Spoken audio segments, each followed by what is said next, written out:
BMG წარმოგიდგენთ.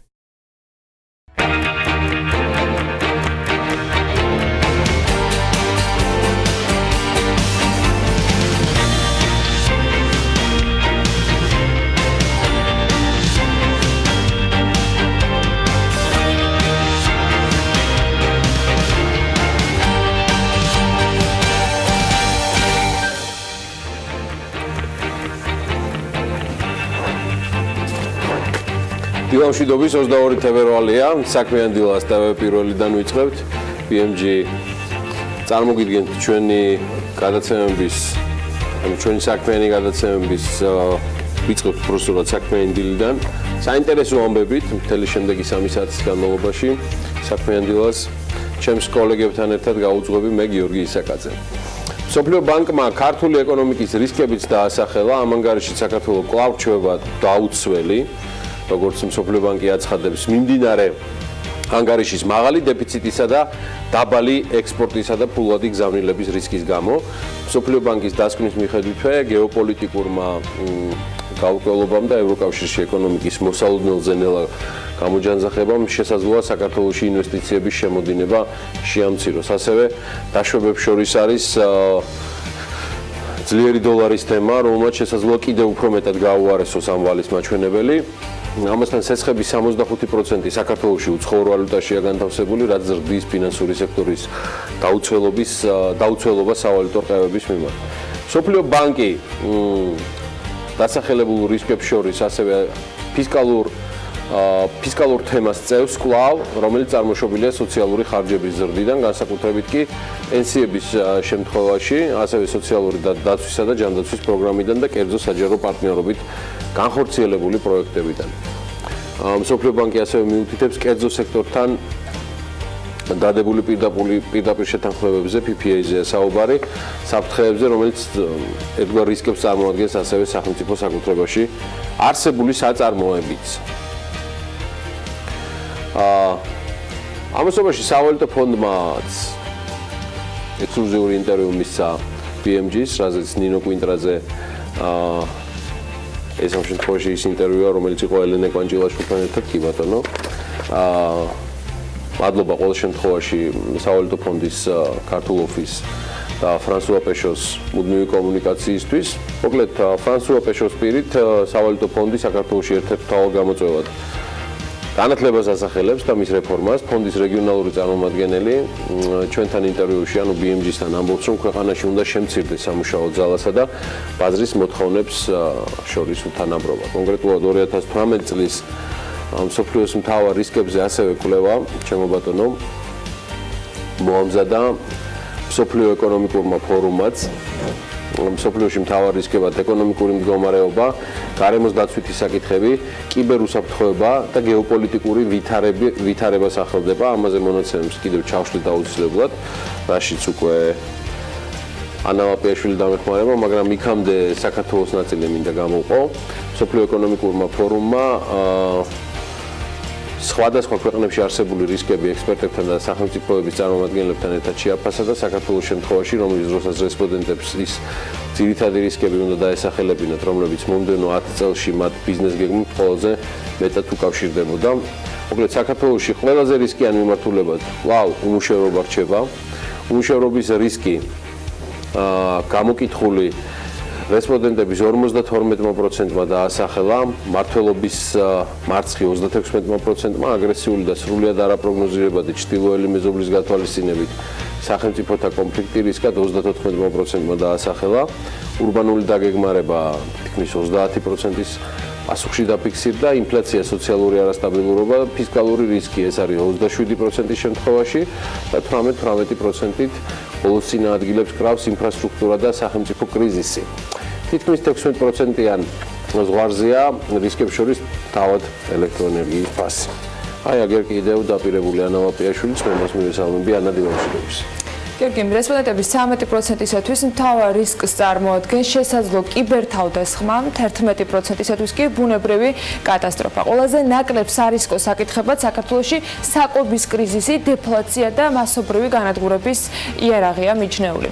რაც შეეხება უკვე გლობალურ რისკებს, აქ ნაწილობრივ დამთხოვებთან გვაქვს საქმე, თუმცა თუ მაგალითად საქართველოს შემთხვევაში უმუშევრობის რისკად რესპონდენტების 52.3% ასახელებს ერთ-ერთ მთავარ გამოწვევად, მსოფლიო მასშტაბით მთავარი გამოწვევა და რისკი უმუშევრობა პროცენტულად მხოლოდ 36%-ს იმსახურებს. მსოფლიო რისკებს შორის ხუთეულში მეორე ადგილზეა ფინანსური კრიზისი, თითქმის 29%-ით, მართლობის მარცხი 29%-ით, ასევე უფრო ზუსტად კი 28.4%-ით. სამაგერო თუ საქართველოს შემთხვევაში ათეულს ასრულებს ელექტროენერგიის ფასის ცვლილების რისკი, მსოფლიოსათვის ეს უფრო მასშტაბური პრობლემაა, როგორც ჩანს და 26%-მა დაასახელა ერთ-ერთ რისკად. სოციალური არასტაბილურობა ასევე დაახლოებით 23%-ისთვის არის. მთავარ რისკად დასახელებული, უფრო დაზუსტებით რო ვთქვათ, პროცენტული მაჩვენებლები 22.9%-მა დაასახელა ის მთავარ რისკად. კარგი არ არის, მაგრამ მაინც მოკლედ კერძო საწარმოების სიმცირე და კონკურენტული პროდუქციის შექმნა არის ქართული ეკონომიკის ჩემი აზრით მაინც მთავარი გამოწვევა.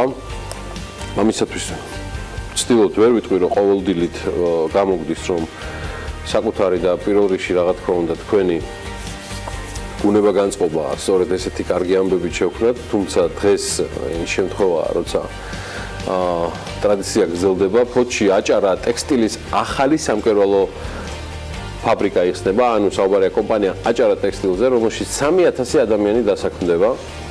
აჭარა ტექსტილის ფინანსური დირექტორის გია ლომინაძის ინფორმაციით, მან BMG-ს სწორედ ეს ინფორმაცია მიაწოდა, რომ საწარმოში 40 მილიონი ლარის ოდენობით განხორციელდა ინვესტიცია.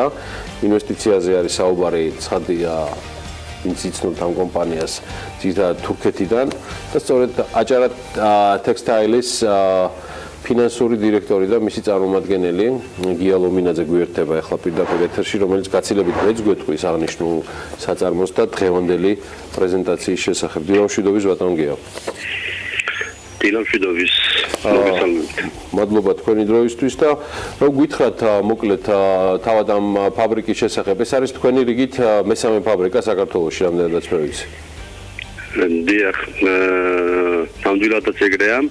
აჭარა ტექსტილი უკვე თითქმის 10 წელია ფუნქციონირებს საქართველოში 2008 წლიდან დღემდე. საქართველოში მას ბათუმსა და ქობულეთში უკვე აქვს ორი მოქმედი საწარმო და დღეს ალბათ უკვე მესამე თანამედროვე ტექნოლოგიებით აღჭურვილი საწარმო გაიხსნება ქალაქ ფოთში, სადაც 3000 ადამიანი დასაქმდება და განხორციელებული ინვესტიციის მოცულობა 40 მილიონ ლარს მოიცავს. ბატონ გია, ერთი რა მაინტერესებს, რეალურად საუბარია რა ტიპის პროდუქციაზე და რა ტიპის შეკვეთებზე, რამაც უზრუნველყო და გაამყარა თქვენი გეგმები, რომ რიგით მესამე ფაბრიკა გაგეხსნათ უკვე. რა ტიპის პროდუქცია დამზადდება კონკრეტულად ფოთის საწარმოში? ჩვენი კომპანია ძირითადად ფოკუსირებული არის სპორტულ ტანისამოსზე, კონკრეტულად ფეხბურთის ფორმებზე. და ვაწარმოებთ ისეთი საერთაშორისო ბრენდების პროდუქციას, როგორიც არის Nike, Under Armour, New Balance, Adidas და Puma.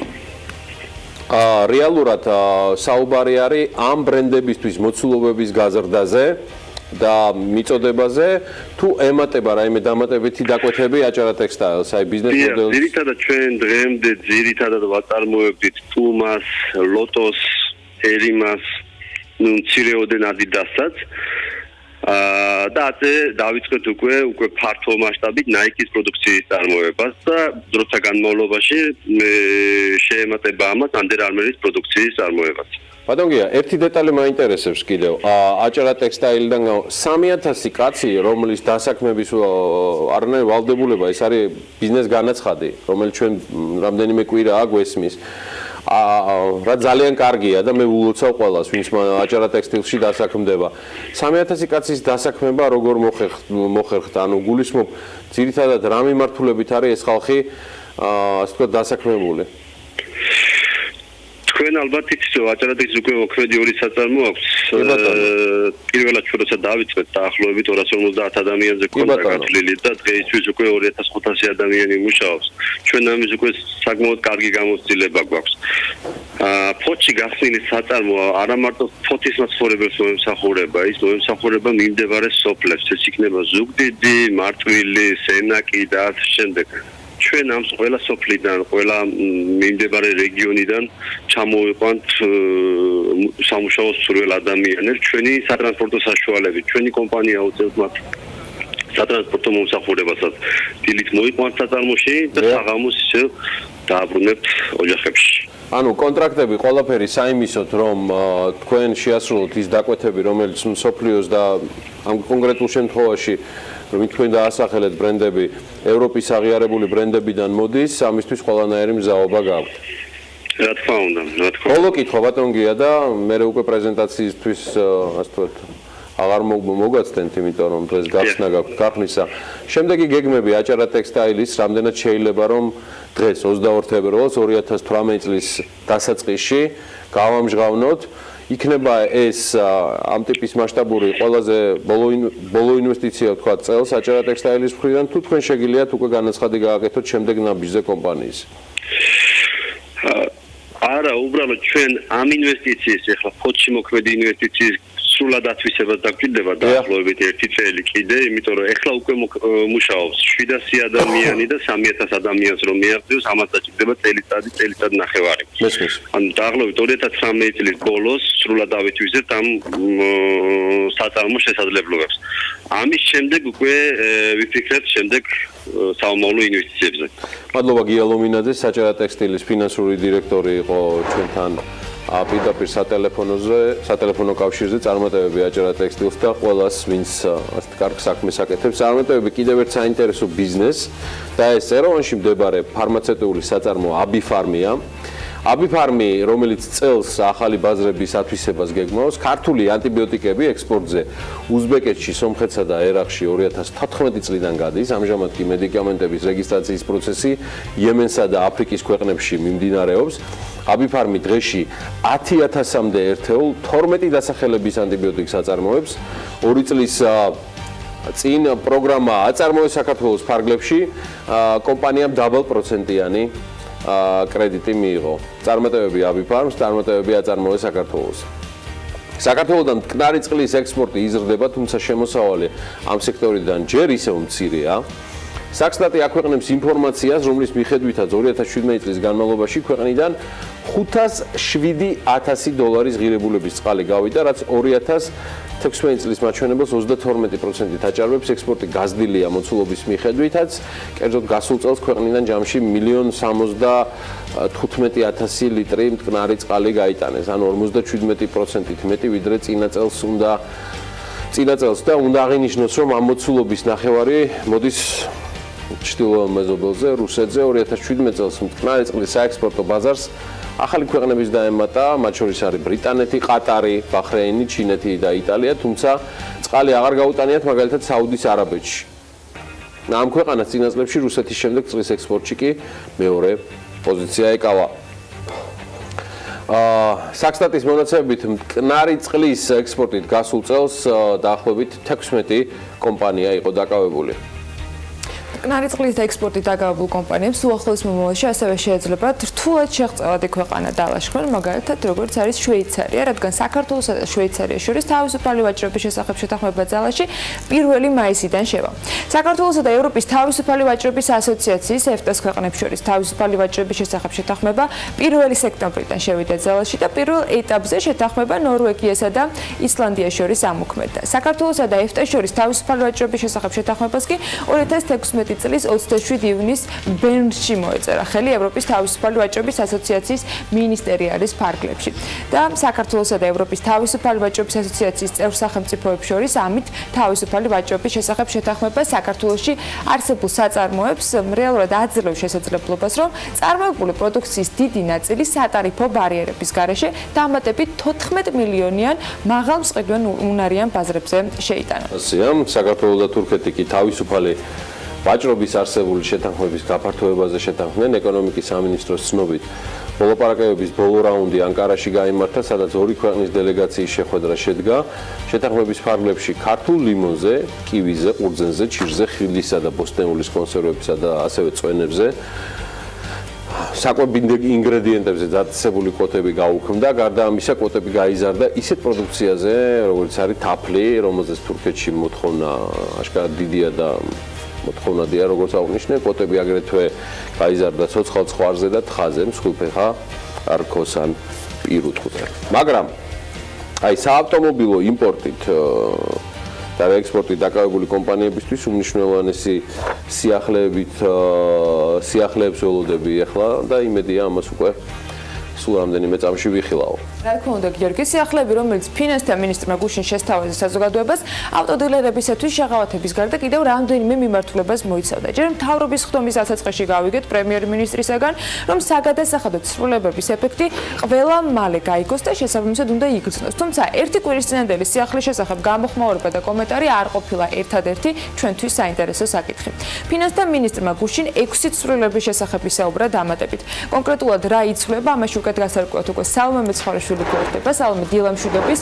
გუშინ მამუკა ბახტაძემ საკმაოდ ვრცელი პრეზენტაცია გააკეთა. მოდი მოკლედ ავხსნათ მაყურებელს ასევე რა იცვლება ამ ნამნაწილში. ანა, დილა მშვიდობის, მოგესალმებით თქვენ და მივესალმებით ჩვენს მაყურებელს და ვეცდები რაც შეიძლება მარტივად ავხსნა ის ცვლილებები, რაც უახლოეს მომავალში ბიზნესს ელოდება. ბოლო 2 კვირის განმავლობაში ფინანსთა სამინისტროსა და თავად პრემიერ-მინისტრისგან რამდენიმე ახალი ინიციატივის შესახებ შევიტყვეთ.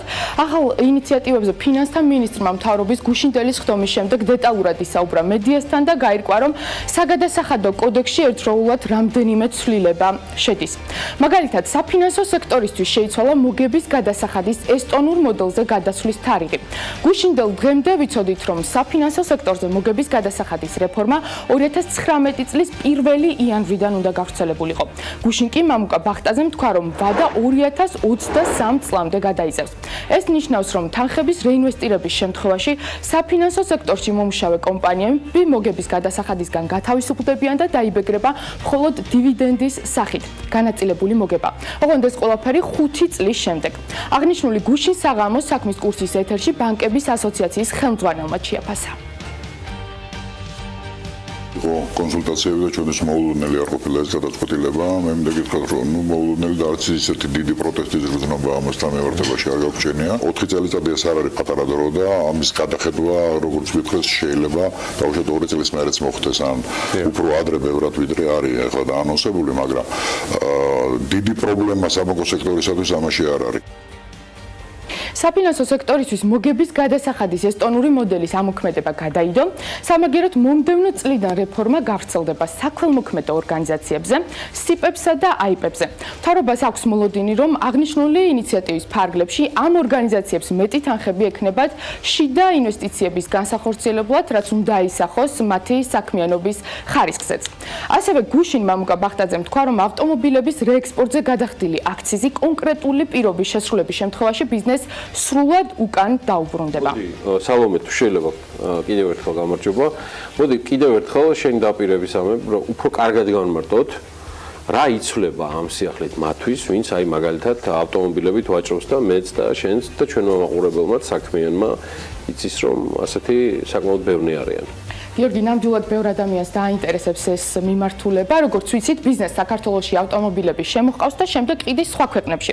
სხვათა შორის რეექსპორტის მიმართულებით საკმაოდ დიდი ზრდა დაფიქსირდა გასულ წელს. მოკლედ, ძველი, ანუ ჯერჯერობით მოქმედი რედაქციით, ავტოდილერს მანქანის განსაბაჟებლად ჰქონდა 90 დღე. ხოლო თუ მომდევნო 15 დღეში უკვე განბაჟებულ ავტომობილს სხვა ქვეყანაში გაყიდდა, უკან უბრუნდებოდა აქციზში გადახდილი 50%. დღეს მთავრობა ამბობს, რომ დააბრუნებს აქციზში გადახდილ 100%-ს, ამასთან 15 დღიდან 90 დღემდე გაზრდის მანქანის ექსპორტისთვის განკუთვნილ დროსაც. ავტომობილის აქციზი გამოითვლება მანქანის ასაკისა და ძრავის მოცულობის მიხედვით, რომლის განაკვეთით სხვათა შორის გასულ წელს გაიზარდა.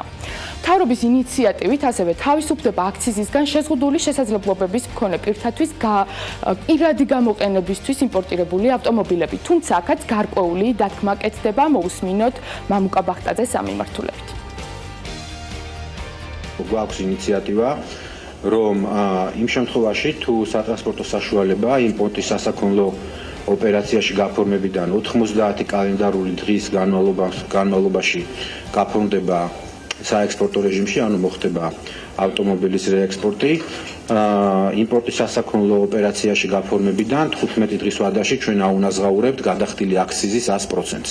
ანუ აქამდე ჩვენ 50%-ს ვანაზღაურებდით და ეს არის ძალიან მნიშვნელოვანი ინიციატივა, რომელიც მე ვფიქრობ კიდევ უფრო გააძლიერებს საქართველოს პოზიციებს ამ ბიზნეს სექტორში. მინდა შეგახსენოთ, რომ ძალიან ბევრი ადამიანი არის დასაქმებული ამ საქმიანობით და ჩვენ ვფიქრობთ, რომ აღნიშნული ინიციატივის შედეგად კიდევ უფრო გაძლიერდება და გაიზრდება კონკურენტუნარიანობა ჩვენი მეწარმეების ამ დარგში. მას შემდეგ რაც მთავრობამ შარშან დღგ-სა და აქციზის გადასახადისგან გაათავისუფლა საწვავი, რომელიც გამოიყენება შიდა ფრენებისთვის, გუშინ ამ მიმართულებით კიდევ ერთი ახალი ინიციატივით გამოვიდა. კერძოდ, დღგ-სგან თავისუფლდება საქართველოში საჰაერო ხომალდების ტექნიკური მომსახურების გაწევაც. მთავრობის აზრით, აღნიშნული შეღავათით მნიშვნელოვნად წაახალისებენ, რომ საქართველო გახდეს რეგიონული ჰაბი საჰაერო გადაზიდვების თვალსაზრისით.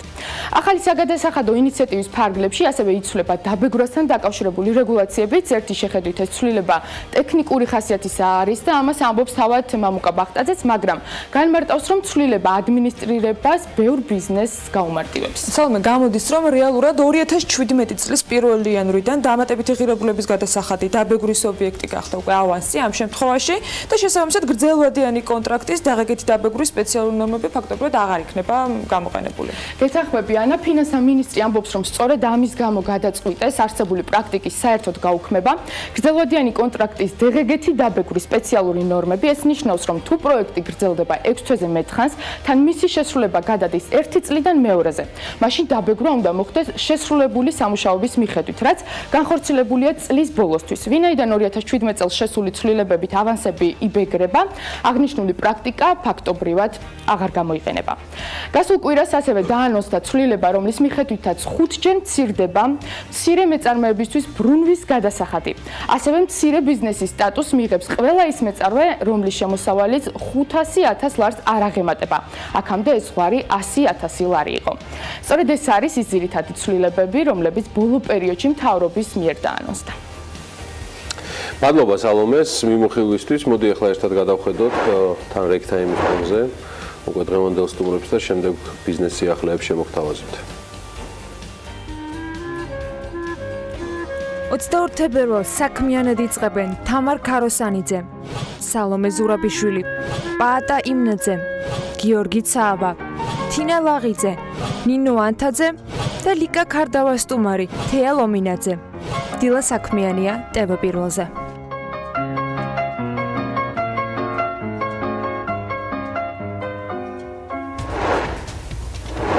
კომპანია გრეიპმა შესაძლოა წილი გაასხვისოს, საიდანაც მიღებული თანხით წარმოების გაფართოებას გეგმავს. შატო ატენის ღვინოები წელიწადნახევრიანი მუშაობის შემდეგ საექსპორტოდ ამერიკაში გაიგზავნა. ხონში ჩაის პლანტაციების რეაბილიტაციის განხორციელებაში ჩინური კომპანია ხანთანგიოანის საერთაშორისო ჰოლდინგურ ჯგუფს სახელმწიფო დაეხმარება. ხელშეკრულება კომპანიასთან უკვე გაფორმდა. და ეს არ არის ყველაფერი. გამორჩეული ნიუსებით, გამომდინარე დილის პროლოგის შედარებით განსხვავებული ფორმატიდან, უკვე ანა ლაპიაშვილი გვერდება სწორედ ის წარმოგვიდგენს მის მიერ შერჩეულ ამბებს ბიზნესზე და ეკონომიკაზე. ანა, დილა მშვიდობის კიდევ ერთხელ. კიდევ ერთხელ დილა მშვიდობის, მივესალმები მაყურებელს და დარწმუნებული ვარ ბიზნეს სიახლეების პირველ ბლოკსაც განსაკუთრებით ელოდებიან. სულ რამდენიმე წამში ვართ ეთერში.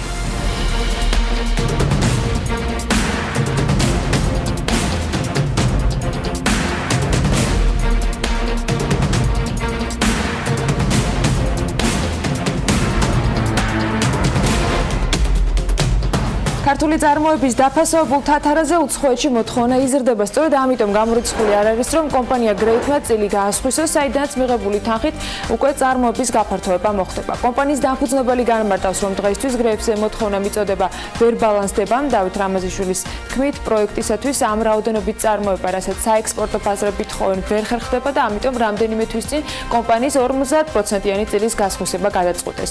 საუბარი იყო ებრაულ გერმანულ ინვესტიციაზე, თუმცა ეს თემა დაიხურა. ახლა ორ ქართულ კომპანიას შორის მიმდინარეობს მოლაპარაკება, თუმცა გადაწყვეტილება ჯერჯერობით მიღებული არ არის. საექსპორტო მიმართულებები ვითარდება, დადებითი გამოხმაურებებია ევროპიდან და ამდენად გვირჩევია, რომ ჩვენ თვითონ მართოთ მთლიანი კომპანია უნდა ავარჩიოთ, საფეხურებრივად განვითარდეთ თუ წილი გავასხვისოთ. რაც შეეხება უკვე ექსპორტს, კომპანია Great-ის დამფუძნებელი ამასთან დაკავშირებით ამბობს, რომ ევროპის ქვეყნებიდან პროდუქციაზე მოთხოვნა კიდევ უფრო მზარდია.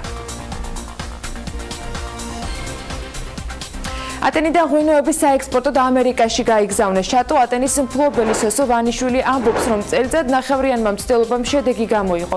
ღვინის პირველი პარტია სატვირთო მანქანებში დატვირთეს და პორტისკენ გაგზავნეს. ექსპორტზე ხიდის თური, ატენური, ჩინური და თავკერია წარდგენილი. სოსო ვანიშვილმა შატო ატენი 2016 წელს დაარსა. ვენახი კი 2010 წლიდან აქვს გაშენებული. საქართველოში კოსმეტიკური ძაფების წარმოება იწყება. სახელმწიფო პროგრამა აწარმოეს საქართველოში დახმარებით. აპტოსი თბილისში ორხევის დასახლებაში მექანიკური ქარხნის მიმდებარედ ახალ საწარმოს ააშენებს, რისთვისაც კომპანიას სახელმწიფო საკუთრებაში არსებული 10,000 კვადრატული მეტრის მიწის ნაკვეთი გადაეცა. საწარმოში 2,300,000 ლარი ჩაიდება. ახალი საწარმოს აშენებით კი კომპანია წარმოების თითქმის ყველა ეტაპს გერმანიიდან საქართველოში გადმოიტანს, რითიც შემცირდება საწარმო ციკლის დრო და გაიზრდება წარმოების მოცულობა.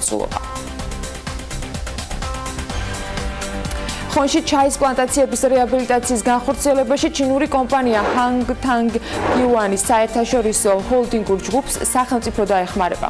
ხელშეკრულება კომპანიასთან უკვე გაფორმებულია. გარემოს დაცვის და სოფლის მეურნეობის სამინისტროს პროექტის ქართული ჩაის მენეჯერის განცხადებით, კომპანიას 73 ჰექტარი ჩაის პლანტაციები 25 წლიანი იჯარით გასულ კვირას გადაეცა. ხელშეკრულების მიხედვით ჰოლდინგური ჯგუფი თავდაპირველად მხოლოდ 36 ჰექტარი ჩაის პლანტაციების რეაბილიტაციას გეგმავს.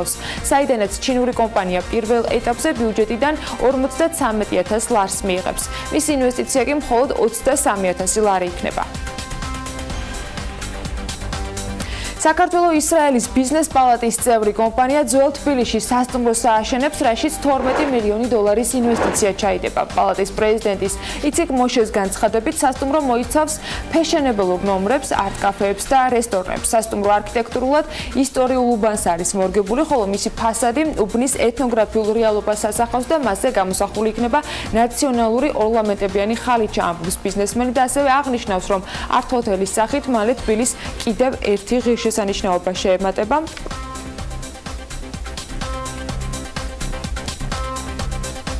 რომელ ქვეყანაშია უძრავი ქონება ყველაზე ძვირი ან იაფი? 2017 წლის რეიტინგი უკვე შედგენილია და როგორც ჩანს, ფასების მატების ტენდენცია მთელი მსოფლიოს მასშტაბით გრძელდება. თუმცა არის ქვეყნები, სადაც დინამიკა უცვლელი ან პირიქით ღირებულება იკლებს კიდეც. სადღირს ფულის დაბანდება უძრავ ქონებაში და როგორია გასული წლის მონაცემები? ამასთან დაკავშირებით უკვე დეტალებს მარიამ ადამია გაგვაცნობს პირდაპირ ეთერში. მარიამ, დილა მშვიდობის. დილა მშვიდობის. ანა საკონსულტაციო კომპანია Sales-მა უძრავი ქონების ბაზრის 2017 წლის შედეგები შეაჯამა. ჩანს, რომ საცხოვრებელი ფართის ფასებმა ყველაზე მეტად ჩინეთის ქალაქებში მოიმატა და ზრდის ტემპის მიხედვით პირველ ათეულშიც თითქმის მხოლოდ ჩინური ქალაქები დასახელდა. თუმცა მსოფლიოს მასშტაბით მასობრივი საცხოვრებლის ღირებულება შარშან სულ მცირე 10%-ით მაინც არის მომატებული ყველგან გარდა ჩინეთის ასევე სის ათეულში ორი ევროპული ქვეყნის დედაქალაქიც დასახელდა, ესენია დუბლინი და ამსტერდამი, სადაც კვადრატულ მეტრზე საშუალო ფასი 4,000 დოლარიდან იწყება. რაც 20%-იან ზრდას გულისხმობს წინა წლის ანალოგიურ მაჩვენებლებთან შედარებით. რეიტინგში ასევე დასახელდა ჰონგ-კონგი, ვანკუვერი, ნიუ-იორკი და პარიზიც, სადაც კვადრატული მეტრის ფასი 5,000 დოლარიდან იწყება და 15,000-მდე მერყეობს. მარიამ, თუ დინამიკას შევხედავთ, არის თუ არ არის ისეთი ქვეყნები, სადაც ფასი იგივეა შინარჩუნებული უძრავ ქონებაზე, ან პირიქით შემცირდა და როგორც ეს თავში დავაანონსე? არის ანა ასეთი ქვეყნების, მაგალითად ინდოეთსა და პოლონეთში, სადაც ფასები უცვლელია, ხოლო მსოფლიოს 5 ქალაქში, განსაკუთრებით კი დუბაიში. საცხოვრებელ ფართზე ფასი პირიქით შემცირებული მიღებულია, თუმცა ექსპერტების აზრით კლება რაიმე მნიშვნელოვან გაიაფებას არ გამოიწვევს და ფასები მაინც მაღალი შენარჩუნდება. კიდევ ერთ რეიტინგზე მინდა ვისაუბროთ ყურადღება გამომახვილა, რომელიც კომპანია Knight Frank-მა გამოთვალა და დაადგინა მსოფლიოს სხვადასხვა კუთხეში რამდენი კვადრატული მეტრის საცხოვრებელი ფართის შეძენა არის შესაძლებელი მხოლოდ $1,000,000-ად. აღმოჩნდა, რომ მაგალითად მონაკოს ცენტრში $1,000,000-ად დაახლოებით 17 კვადრატული მეტრის შესყიდვა არის შესაძლებელი. ლონდონში კი უძრავი ქონების ეროვნული სააგენტოს მონაცემებით ბინის საშუალო ფასი $1,500,000 ჯდება და წინასწარი მონაცემებით ეს ფასი ბოლო 10 წლის განმავლობაში შენარჩუნდება. რაც შეეხება $1,000,000-ს, ამ ფასად აქ შესაძლებელია მხოლოდ 20-25 კვადრატული მეტრის საცხოვრებელი ფართის შეძენა. და რამდენადაც ვიცი, ჟენევაში მშენებლობის ძალიან ნელი ტემპის გამო საკმაოდ მაღალი ასევე საცხოვრებელ ფასებზე, საცხოვრებელ ბინებზე ფასები. რამდენად შეგიძლია ამ ინფორმაციის დადასტურება რაიმე კვლევით? სწორედ აღნიშნე ანა, ჟენევაში ფასები საცხოვრებელ სახლებზე მაღალია მშენებლობის საკმაოდ ნელი ტემპების გამო, ამიტომაც აქ ახალი შენობები თითქმის აღარ შენდება. ხოლო ქალაქის ცენტრში $1,000,000-ად 40 კვადრატული მეტრის შეძენა არის შესაძლებელი, ბინის დაქირავება კი თვეში $3,000-დან იწყება და ბოლოს ჩამონეთვალ სიდნეით დავასრულებ, რომელიც გასულ წელს საუკეთესო საცხოვრებელი პირობების მქონე ქალაქების სიის პირველ ხუთეულში მოექცა და სადაც სამოთახიანი ბინის შესყიდვა არის შესაძლებელი $1,000,000-ად, რომლის ფართობი დაახლოებით 40 კვადრატულ მეტრს არ აჭარბებს. ასე რომ თუ კი ბინის ყიდვას გადაწყვეტთ საზღვარგარეთ, ამ რეიტინგების მიხედვით შეძლებთ აირჩიოთ თქვენთვის სასრული საცხოვრებელი ადგილი თქვენ განკარგულებაში არსებული ბიუჯეტის მიხედვით. ცხადია. მადლობა მარიამ, არ ვიცი ეს ბიუჯეტი როგორ შეიძლება განკარგო, მაშინ როცა $1,000,000 მხოლოდ 17 კვადრატი შეძენა შესაძლებელი მონაკოში, ანუ ეს $1,000,000 ეროვნული ვალუტით 2,000,000-ზე ბევრად მეტი გამოდის და ასე რომ 2,000,000-ად მხოლოდ თუ 17 კვადრატულ შეიძენთ, გონია რომ დაფიქრება ღირს სხვა ქალაქების მიმართულებით უფრო მეტი პრიორიტეტის მინიჭებაზე. უფრო ზუსტად რამდენია $1,000,000 ლარში, ამას გიორგი გვეტყვის უკვე საავადმყოფო მიმოხილვის შემდეგ.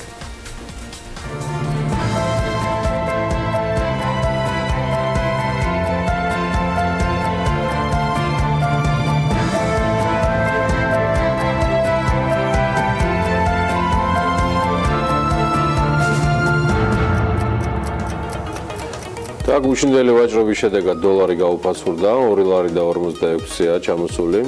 ეროვნულმა ვალუტამ პოზიციები თითქმის სრული 1 თეთრით გაიმყარა ლარმა დოლართან მიმართებაში, ევროს ფასი 1 თეთრზე მეტად და 3 ლარად და 4 თეთრად ფასობს. გაუფასურებულია თურქული ლირა 65 თეთრამდე, ხოლო ფუნტის შესაძენად 3 ლარი და 54 თეთრი დაგჭირდებათ კვლავ. ეროვნული ბანკის ინფორმაციით კი მიმდინარე წლის იანვარში მოქმედი კომერციული ბანკების წმინდა მოგებამ 68.9 მილიონი ლარი შეადგინა, რაც დაახლოებით 10 მილიონი ლარით, უფრო სწორად კი 9,700,000 ლარით მეტია გასული წლის იანვრის მაჩვენებელზე. იანვარში ბანკებმა მოგების გადასახადის სახით სახელმწიფო ბიუჯეტში 5,800,000 ლარი გადაიხადეს. იანვარში ბანკების შემოსავლებმა 3,800,000 ლარი შეადგინა, საიდანაც 247,500,000 ესე გახლავთ 3% შემოსავლები, ხოლო 46,300,000 კი არასაპროცენტო შემოსავლები იყო. ჩვენი ბანკების დარ შემოსავლებს გისურვებთ ყველას. ეგეთი როე არ მოკლებოდეთ ცხოვრებაში. გადავიდეთ ამინდის პროგნოზზე, რომელსაც ანნა ლაპიაშვილი მოგვახსენებს. ამინდის პროგნოზის სპონსორია SEU Development. თებერვლის მიწურულს უნალექო ამინდი იქნება ბევრ ქალაქში, უმეტეს შემთხვევაში, ყოველ შემთხვევაში და გარემოს ეროვნული სააგენტო გვატყობინებს, რომ ეს ამინდი განპირობებული იქნება ამიერკავკასიის ჩრდილო-აღმოსავლეთიდან მოქმედი ცივი ჰაერის მასების და სამხრეთიდან გავრცელებული შედარებით თბილი და ნოტიო ჰაერის მასების ურთიერთქმედებით. მოსალოდნელია დრო გამოშვებით ღრუბლიანობის მომატებაც. დასავლეთ საქართველოში უმეტესად უნალექოდ ჩაავლის დღე, აღმოსავლეთ საქართველოში კი ზოგან შესაძლოა იყოს მცირე ნალექი და ნისლი. საქართველოში ზოგან იქროლებს აღმოსავლეთის მიმართულების ქარი. სოხუმში გორში უმეტესად უნალექო დღე იქნება და 14 გრადუსი იქნება მაქსიმალური ტემპერატურა, ბათუმში 13 გრადუსი და ქობულეთში დღის განმავლობაში ტემპერატურა მიაღწევს 12 გრადუსს. ფოთში უნალექო დღე არის ნავარაუდევი და 13 გრადუსი, ქუთაისში კი 15 გრადუსი დაფიქსირდება. ზუგდიდშიც 15 გრადუსს ველოდებით, ოზურგეთში დღის განმავლობაში 1 გრადუსით ნაკლები 14 გრადუსი იქნება მაქსიმალური ტემპერატურა. ონში 11 გრადუსი დაფიქსირდება, გორში 13 და ცხინვალში დღის განმავლობაში 12 გრადუსი იქნება მაქსიმალური ტემპერატურა. მარნეულში შესაძლოა იყოს მცირე ნალექით ან ნისლიც და 11 გრადუსს მიაღწევს ტემპერატურა. რუსთავში ასევე მცირე ნალექს და ნისლს ვარაუდობენ და 10 გრადუსი დაფიქსირდება. ახალციხეში კი 13 და უნალექოდ ჩაევლის დღე. ბორჯომშიც 13 გრადუსი იქნება, ბაკურიანში მხოლოდ 6, ახალქალაქში კი დღის განმავლობაში 5 გრადუსია მაქსიმალური ტემპერატურა მოსალოდნელი. სტეფანწმინდაში უნალექოდ ჩაევლის დღე, მაგრამ მოსალოდნელია რომ იყოს ნისლი და 7 გრადუსი იქნება დღის განმავლობაში ყველაზე მაღალი ტემპერატურა.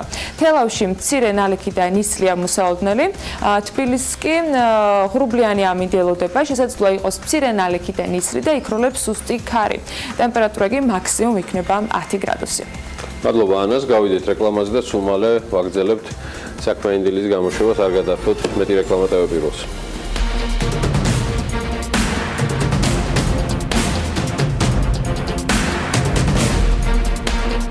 საქართველო და თურქეთი ევროპა-აზიის ოპტიკურ-ბოჭკოვანი საკაბელო მაგისტრალების განვითარებას განიხილავენ. კომპანია სვეტი კლიენტებისთვის თანხების ნაწილობრივ კლიენტების ნაწილისთვის თანხების დაბრუნებას განიხილავს. ადგილობრივი ბაზრისთვის წარმოებული სამრეწველო პროდუქციის მწარმოებელთა ფასების ინდექსი წინა თვესთან შედარებით ზრდაშია ჯერზე 2.3%-ით. და AIB-ს შემდეგ ტაპის პროექტის დაფინანსებას EBRD შეუერთდა ევროპის რეკონსტრუქციისა და განვითარების ბანკი წელს ტრანსადრიატიკული მილსადენისთვის $1.2 მილიარდი ევროს ოდენობის ცეცხლს გამოყოფს, საიდანაც 9 მილიარდი პირდაპირ ცეცხლი იქნება. ტრანსადრიატიკული გასადენის პროექტი წარმოადგენს სამხრეთი გაზის დერეფნის ნაწილს, რომელიც ევროკავშირისთვის ერთ-ერთი ყველაზე პრიორიტეტული პროექტია. იგი ითვალისწინებს შაჰ-დენიზის მეორე ფაზის განვითარებას, კონდენსატის საბადოს შექმნას, ასევე აზერბაიჯანული გაზისა და კონდენსატების ევროპულ ქვეყნებში ტრანსპორტირებას. 870 კილომეტრიანი გასადენი თურქეთის საბერძნეთის საზღვარზე შეუერთდება ტრანსანატოლიის გასადენს, ანუ ტანაფს, გაივლის საბერძნეთს, ალბანეთს, ადრიატიკის ზღვასა და ბოლოს იტალიის სამხრეთით სახმელეთო ნაწილს. ბიზნესი ახლებს კიდევ ერთი ამბავი და შევამატოთ. ეს არის კომპანია სვეტის შესახებ ამბავი, რომელიც ძალიან აქტუალურია და ბევრისთვის პრობლემური. კლიენტების ნაწილისათვის კომპანია თანხების დაბრუნებას განიხილავს. მას შემდეგ, რაც სვეტის 3 ობიექტზე სამშენებლო სამუშაოები მერიის ზედამხედველობის სამსახურის მიერ გამოვლენილი დარღვევების გამო შეჩერდა, განმარტებები მედიასთან კომპანიას არ ჰქონდა გაკეთებული და არც გაუკეთებია ოფიციალურად. მერიამ სამუშაოები მირცხვილებასა და ნუცუბიძის ქუჩებზე, ასევე ნაძალადევის რაიონში მშენებარე ობიექტებზე შეაჩერა. მიზეზი უსაფრთხოების ნორმების დარღვევა და შესაბამისი სამშენებლო ნებართვის არ ქონა გახდა. ჩავწერეთ კომპანიის იურისტი, რომელიც სვეტის ოფისში მისულ მოქალაქეებს ესაუბრებოდა, როგორც ირკვევა იმ შემთხვევაში, თუ რიგ პროექტებს მერიასთან ვერ შეათანხმებენ, სვეტს მენაშენებისათვის ფულის უკან დაბრუნება მოუწევს. რაც შეეხება იმ ობიექტებს, რომელთა ჩაბარების ვადები მათ საგრძნობლად გადაიწია, კომპანიის იურისტი ამბობს, რომ ასეთ შემთხვევაში კომპანია გრაფიკების შედგენას და ფულის უკან დაბრუნებას უკვე განიხილავს. საქართველო და თურქეთი ევროპა-აზიის ოპტიკურ-ბოჭკოვანი საკაბელო მაგისტრალების განვითარებას იხილავენ. ინიციატივა დიმიტრი ქუმსიშვილმა თურქ კოლეგასთან შეხვედრაზე დააყენა. ეკონომიკის სამინისტროს პრესსამსახურის ინფორმაციით, შეხვედრაზე ვიცე-პრემიერმა აღნიშნა ორი ქვეყნის ურთიერთობისას საქართველოს და თურქეთის ტერიტორიების გავლით ევროპისა და აზიის ოპტიკურ-ბოჭკოვანი საკაბელო მაგისტრალების განვითარება ერთ-ერთი პრიორიტეტული საკითხია. ქუმსიშვილის განცხადებით, ეს იქნება უმოკლესი გზა, რომელიც ერთმანეთთან დააკავშირებს ჩინეთიდან გერმანიამდე მდებარე ევროპისა და აზიის სახელმწიფოებს, რაც დიდი ეკონომიკური და სოციალური სარგებელის მომტანია არა მხოლოდ ჩვენი სახელმწიფოებისთვის, არამედ მასში ჩართული ნებისმიერი ქვეყნისთვის. თურქეთში ვიზიტისას დიმიტრი ქუმსიშვილმა თურქ კოლეგასთან ტრანსკასპიური სატრანსპორტო დერეფნის ერთობლივ განვითარებაზე და პოპულარიზებაზე ისაუბრა. მათ შორის 6 თებერვალს აზერბაიჯანული მხარის ინიციატივით ჩინეთის დედაქალაქ პეკინში სარტყელის და გზის ინიციატივის ფარგლებში ჩატარებულ შეხვედრაზე ჩინური ბიზნესის წარმომადგენლებთან, რომელსაც ტრანსკასპიური დერეფნის ქვეყნების მთავრობათა წარმომადგენლებიც ესწრებოდნენ და ამ მარშრუტის უპირატესობაზე გაამახვილეს ყურადღება. საქართველოს ვიცე-პრემიერმა ასევე განაცხადა, რომ ტრანსკასპიური იგივე შუა დერეფნის განვითარება მნიშვნელოვანია არა მხოლოდ ჩვენი ქვეყნებისათვის, არამედ მთლიანად რეგიონისთვისაც. ჩინეთზე და ამბებზე ოდნავ მოგვიანებით კიდევ ჩინურ ინვესტიციებზე, მანამდე კი ადგილობრივი ბაზრისთვის წარმოებული სამრეწველო პროდუქციის მწარმოებელთა ფასების ინდექსი წინა თვესთან შედარებით გაიზარდა 2.3%-ით. სტატისტიკის სამსახურის ინფორმაციით აღნიშნულ პერიოდში ფასები გაზრდილი არის ელექტროენერგიაზე 14.3%-ით, ეგერ გრაფიკზე ხედავთ. აირის ორთქლისა და ცხელი წყლის ჯგუფზე, ანუ ფასების 0.4%-იანი ზრდა ფიქსირდება სამთო-მოპოვებითი მრეწველობის და კარიერების დამუშავების პროდუქციაზე. 0.3%-იანი კლება გადამამუშავებელი მრეწველობის პროდუქციაზე, წინა წლის შესაბამის თვესთან შედარებით კი ადგილობრივი ბაზრისთვის წარმოებული სამრეწველო პროდუქციის მწარმოებელთა ფასების ინდექსი გაიზარდა 7.7%-ით, ფასების 14%-იანი ზრდა ფიქსირდება ელექტროენერგიის, აირის, ორთქლისა და ცხელი წყლის ჯგუფზე. 6.3%-ით არის გაზრდილი გადამამუშავებელი მრეწველობის პროდუქციის, ხოლო 3%-ით სამთო-მოპოვებითი მრეწველობისა და კარიერების დამუშავების პროდუქციის ფასები. თბილისის საერთაშორისო აეროპორტში კი ფრენებს წელს რამდენიმე ახალი კომპანია დაიწყებს. Dow Georgia's გენერალური მენეჯერის მოადგილის განცხადებით, მოლაპარაკებები გაიმართა რუმინულ კომპანია Blue Air-თან, რომელიც ფრენებს ბუქარესტი-თბილისის მიმართულებით გეგმავს. საქართველოს ბაზარზე შემოდიან ქუვეითური ავიაკომპანიები Kuwait Airways და Jazeera Airways. ამასთან Dow Georgia's გენერალური მენეჯერის მოადგილის ინფორმაციითვე თბილისში ფრენებს დაიწყებს ირანის უმსხვილესი ავიაკომპანია Iran Air. მარტის ბოლოდან კი თბილისიდან ევროპის რამდენიმე ახალი მიმართულებით იფრენს Georgian Airways-ი, ანუ იგივე აირზენა, მუშაობის დაწყებას დედაქალაქში ასევე გეგმავს ახალი ქართული ავიაკომპანია Maivia Airlines-ი, რომელიც ჩინური ინვესტიციით დაფუძნდება და რომელთან დაკავშირებითაც საქმიანი დილის მაყურებელმა ამ სტუდიიდან ძალიან ბევრი საინტერესო ინფორმაცია მოისმინა. დიდი მადლობა. კიდევ ერთი ამბავი, რაც დღეს დილისთვის შემოვინახეთ, გასული წლის უსაფრთხო ფრენების რეკორდებია. 2017 წელი ავიაციის ისტორიაში ყველაზე უსაფრთხო აღმოჩნდა airlineratings.com-მა 2018 წლის ყველაზე უსაფრთხო ავიაკომპანიების რეიტინგი გამოაქვეყნა. პორტალმა ჯამში 409 ავიაკომპანია შეაფასა და 2018 წლის 10 ყველაზე უსაფრთხო ავიაკომპანიებს შემდეგნაირად აჯგუფებს: Air New Zealand, Alaska Airlines, All Nippon Airways, British Airways, Cathay Pacific Airways, Emirates Airways, EVA Air, Finnair და Hawaii's ავიახაზები. აი ესეთი ამბავია. რაც შეეხება კიდევ ერთ ამბავს, რომელიც მათ შორის BMG-ს მაყურებლებს კითხულებს სრულად ექსკლუზიური იყო. ნინო კვინტრაძის მიერ ჩაწერილი ინტერვიუ შენ ახსენე, გიორგი. კერძო საჯარო პარტნიორობის შესახებ კანონის შექმნის შემდეგ საავტო ფონდი უკვე მთავრობასა და კერძო სექტორს შორის პირდაპირ შეთანხმებების დადების ლიმიტირებას ითხოვს. რაც მოიცავს კანონი და როგორია ფონდის რეკომენდაცია ამასთან. ასევე რა დაშვებას დაუტოვებს ფონდის პროგრამა უკვე ენერგეტიკულ პროექტებს, ამის შესახებ შეგვიძლია ვნახოთ ექსკლუზიური ინტერვიუ ფრანსუა ბეჟესთან. საერთაშორისო სავალუტო ფონდის პროგრამის დამტკიცებისთვის ფონდის ერთ-ერთი რეკომენდაცია ეხებოდა კერძო საჯარო პარტნიორობით განხორციელებულ პროექტებს. დღეს კანონი მსგავს პროექტებზე უკვე დაწერილია, თუმცა ასევე გვახსოვს რეკომენდაცია, რომელიც დაკავშირებული იყო მთავრობასა და კერძო სექტორს შორის პირდაპირ შეთანხმებებთან. ფონდი მსგავსი შეთანხმებების შეზღუდვას ითხოვს. თუ შეგიძლიათ გითხრათ, რა ალტერნატივას განიხილავთ? როგორც იცით, მთავრობამ პარლამენტში წარადგინა კანონი კერძო საჯარო პარტნიორობის შესახებ, რაც გულისხმობს კერძო სექტორის მონაწილეობას მსხვილ ინფრასტრუქტურულ პროექტებში, ისე რომ ფისკალურმა პოლიტიკამ მდგრადობა შეინარჩუნოს. კანონს საკმაოდ ბევრი ნაწილი აქვს, თუმცა ნება მომეცით დავასახელო რამდენიმე მათგანი. პირველ რიგში ის ხელს უწყობს გამჭვირვალობის და კონკურენციის ზრდას, ასევე ზრდის გამჭვირვალობას კონკრეტული პროექტის შეფასებისას. პირდაპირ შეთანხმებები კი, რომელიც კანონის სამუშაო ვერსიაშია მოცემული, შესაძლოა ხელშემშლელი იყოს გამჭვირვალობისა და კონკურენტული გარემოსთვის. როდესაც საკითხი მთავრობასთან განვიხილეთ, მთავრობამ გადაწყვიტა, რომ მაქსიმალურად შეამციროს მსგავსი შეთანხმებების არსებობა. თუმცა მაშინ რასახე უნდა ჰქონდეს კერძო საჯარო პარტნიორობით განხორციელებულ პროექტებს, მაგალითად ეს უნდა იყოს ღია ტენდერი. როდესაც მთავრობა წარადგენს კონკრეტულ პროექტს, ყველა კომპანიას უნდა ჰქონდეს შესაძლებლობა, რომ ჩაერთოს კონკურენციაში და დადოს საკუთარი ბიჯი. თუმცა ხანდახან პირველი ნაბიჯი მოდის კერძო სექტორიდან და სწორედ ისინი არიან კონკრეტული პროექტის ინიციატორები და ავტორები. ამ შემთხვევაში მთავრობა შეუძლია განიხილოს პროექტი და შემდეგ მის განხორციელებაზე შექმნას კონკურენტული გარემო.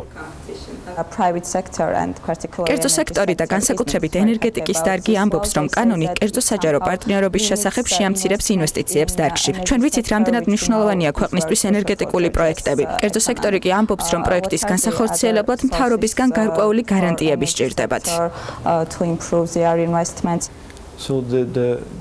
კერძო საჯარო პარტნიორობის შესახებ კანონი არის სახელმძღვანელო მთავრობისთვის იმასთან დაკავშირებით, თუ როგორ უნდა დაარეგულიროს საკუთარი თანამონაწილეობა პროექტში კერძო სექტორთან ერთად, როგორ გაიზიაროს რისკი კერძო სექტორთან ერთად და თუ როგორი კომუნიკაცია უნდა დაამყაროს მოსახლეობასთან ამ პროექტებზე. ასე მაგალითად, ფინანსთა სამინისტრო უნდა აკეთებდეს ანალიზს კერძო საჯარო პარტნიორობით განხორციელებულ პროექტებზე და თუ მივა დასკვნამდე, რომ კონკრეტული პროექტი არაა სასარგებლო, მას შესაძლებლობა აქვს, რომ ეს პროექტი არ მიიღოს.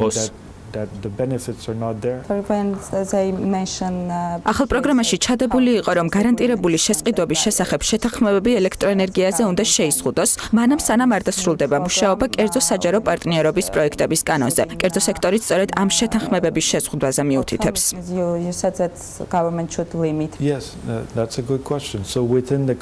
ეს კარგი შეკითხვაა. პროგრამის ფარგლებში მთავრობა დათანხმდა შეეზღუდა გარანტირებული შესყიდვები, ვიდრე კანონზე მუშაობა არ დასრულდება. მთავრობა დათანხმდა, რომ თავს შეიკავებს გარანტირებული შესყიდვის შესახებ შეთანხმების გაფორმებისგან. თუმცა დაშვებულია ნაკლებად რისკიანი პროექტების გაფორმება, კერძოდ გარანტირებული შესყიდვის პერიოდი არ უნდა აღემატებოდეს 8 თვეს წლიურად. ტარიფი კი არ უნდა აღემატებოდეს 6 ცენტს კილოვატ-საათზე. ასე რომ მთავრობა შეუძლია მსგავს პროექტზე ხელშეკრულების გაფორმება. პროგრამა ასევე იძლევა საშუალებას დაიდოს ხელშეკრულება ორ მსხვილ პროექტზე, რომელზე მოლაპარაკებებიც ამ ეტაპზე მიმდინარეობს. თუმცა მთავრობამ უნდა გააკეთოს ძალიან კარგი ფისკალური შეფასება, არა მხოლოდ ამ კონკრეტული პროექტების, არამედ ყველა მსგავსი შეთანხმების. თუმცა ეს მხოლოდ ორი პროექტია. გვაქვს შედარებით მცირე ზომის ჰესებიც, რომლებიც არ არის ისეთი მსხვილი, როგორიც მაგალითად ნამახვან ჰესია. თუკი სხვა პროექტები ვერ ჯდებიან შემოთავაზებულ ფორმატში, რაც გულისხმობს 6 ცენტზე ნაკლებ ტარიფს და გარანტირებულ შესყიდვას 8 თვის განმავლობაში წლიურად, მაშინ დიახ, უნდა იყოს შეზღუდვა.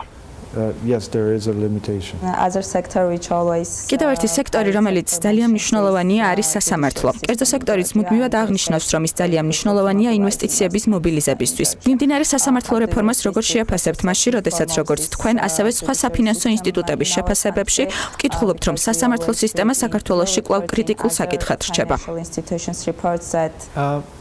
ჩვენ მიმოხილვაში აღვნიშნეთ, რომ საქართველო მიიღებს სარგებელს გამჭვირვალე და თანამედროვე სასამართლო სისტემისგან.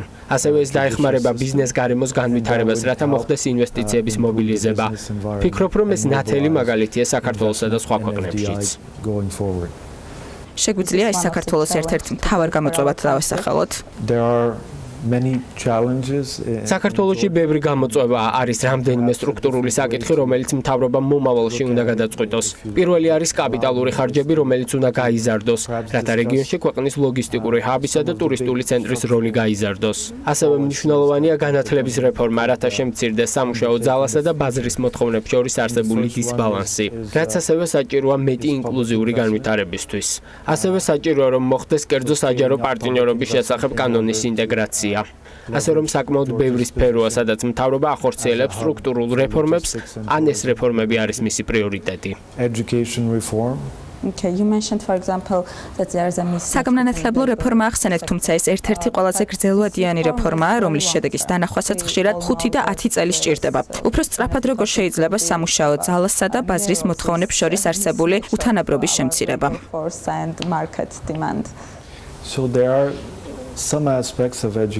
განათლების რეფორმას რამდენიმე ფაქტორი აქვს, რომელსაც შეუძლია შეამციროს ეს შეუსაბამობა. დიახ, განათლების რეფორმის შედეგი შესაძლოა საშუალო ან გრძელვადიან პერიოდში დავინახოთ, მაგრამ თუ კი იფიქრებთ საგანმანათლებლო ტრეინინგებზე, რომლებიც შეიძლება 6 თვეს მოიცავდეს, თქვენ მიიღებთ სამუშაო ძალას, რომელიც დააკმაყოფილებს ბაზრის მოთხოვნებს. ასე რომ პროფესიული გადამზადება შედეგის სწრაფად მიღების ერთ-ერთი გზაა.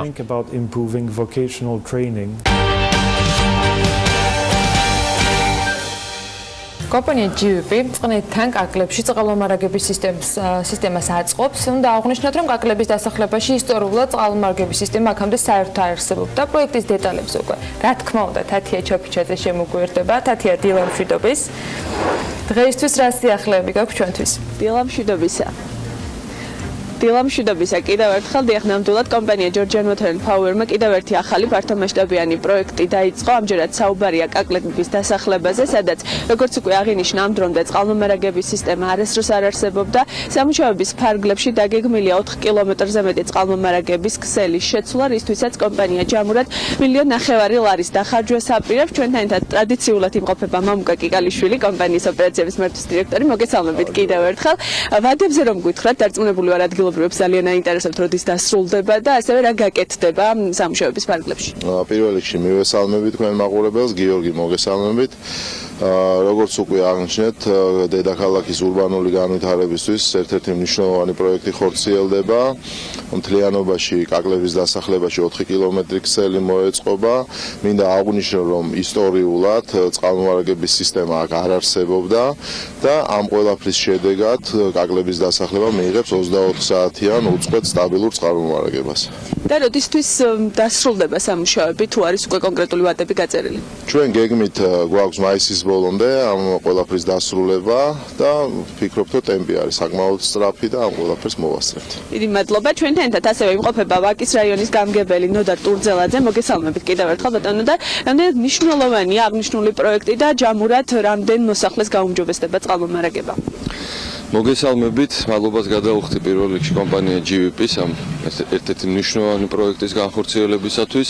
ასეულობით ოჯახს, როგორც ბატონმა მამუკამ ახსენა, მიეცემა 24 საათიანი წყალმომარაგება და ასევე აღსანიშნავია, რომ აქ საერთოდ არ არსებობდა წყალმომარაგების ქსელი. ასევე დავამატებ, რომ ამ წელსვე კომპანია GVP-ს აქვს დაგეგმილი ისე ვაკის რაიონში, სოფელ ბეთანიაში და კვესეთში დაახლოებით 30 კილომეტრიანი წყალმომარაგების ქსელის გაკეთება. ეს ძალიან მნიშვნელოვანი პროექტია ჩვენი რაიონისათვის და ზოგადად თბილისისთვის. ძალიან დიდი მადლობა. მე მაყურებელს ვეთქვი, რომ როგორც უკვე მოისმინეთ, ამ დროის კიდევ იგეგმება მიმდინარე წლის განმავლობაში რამდენიმე ახალი პროექტის დაწყება თბილისის ზედაუბნებში, ამჯერად მიმდინარეობს ივერთუბანშიც. სამუშაოების ფარგლებში ჯამურად 30 კილომეტრზე მეტი ქსელი მოეწყობა, რისთვისაც 4 მილიონ ლარზე მეტი დაიხარჯება. მაქაური ჰაერი და წყლის ძალაც წამოგვიღე ზორეთის პირველ ნომერში მოკითხვა აუცილებლად გამოვაყოლებ. მამუკას და ბატონ გამგებელს მადლობა ჩართვისთვის. მადლობა თათია ჩაფიჩაძეს და ჩვენ უკვე ვიწყებთ ასე ვთქვათ მასპინძლობას საქმიანი დილის სტუდიის პირდაპირ ეთერში.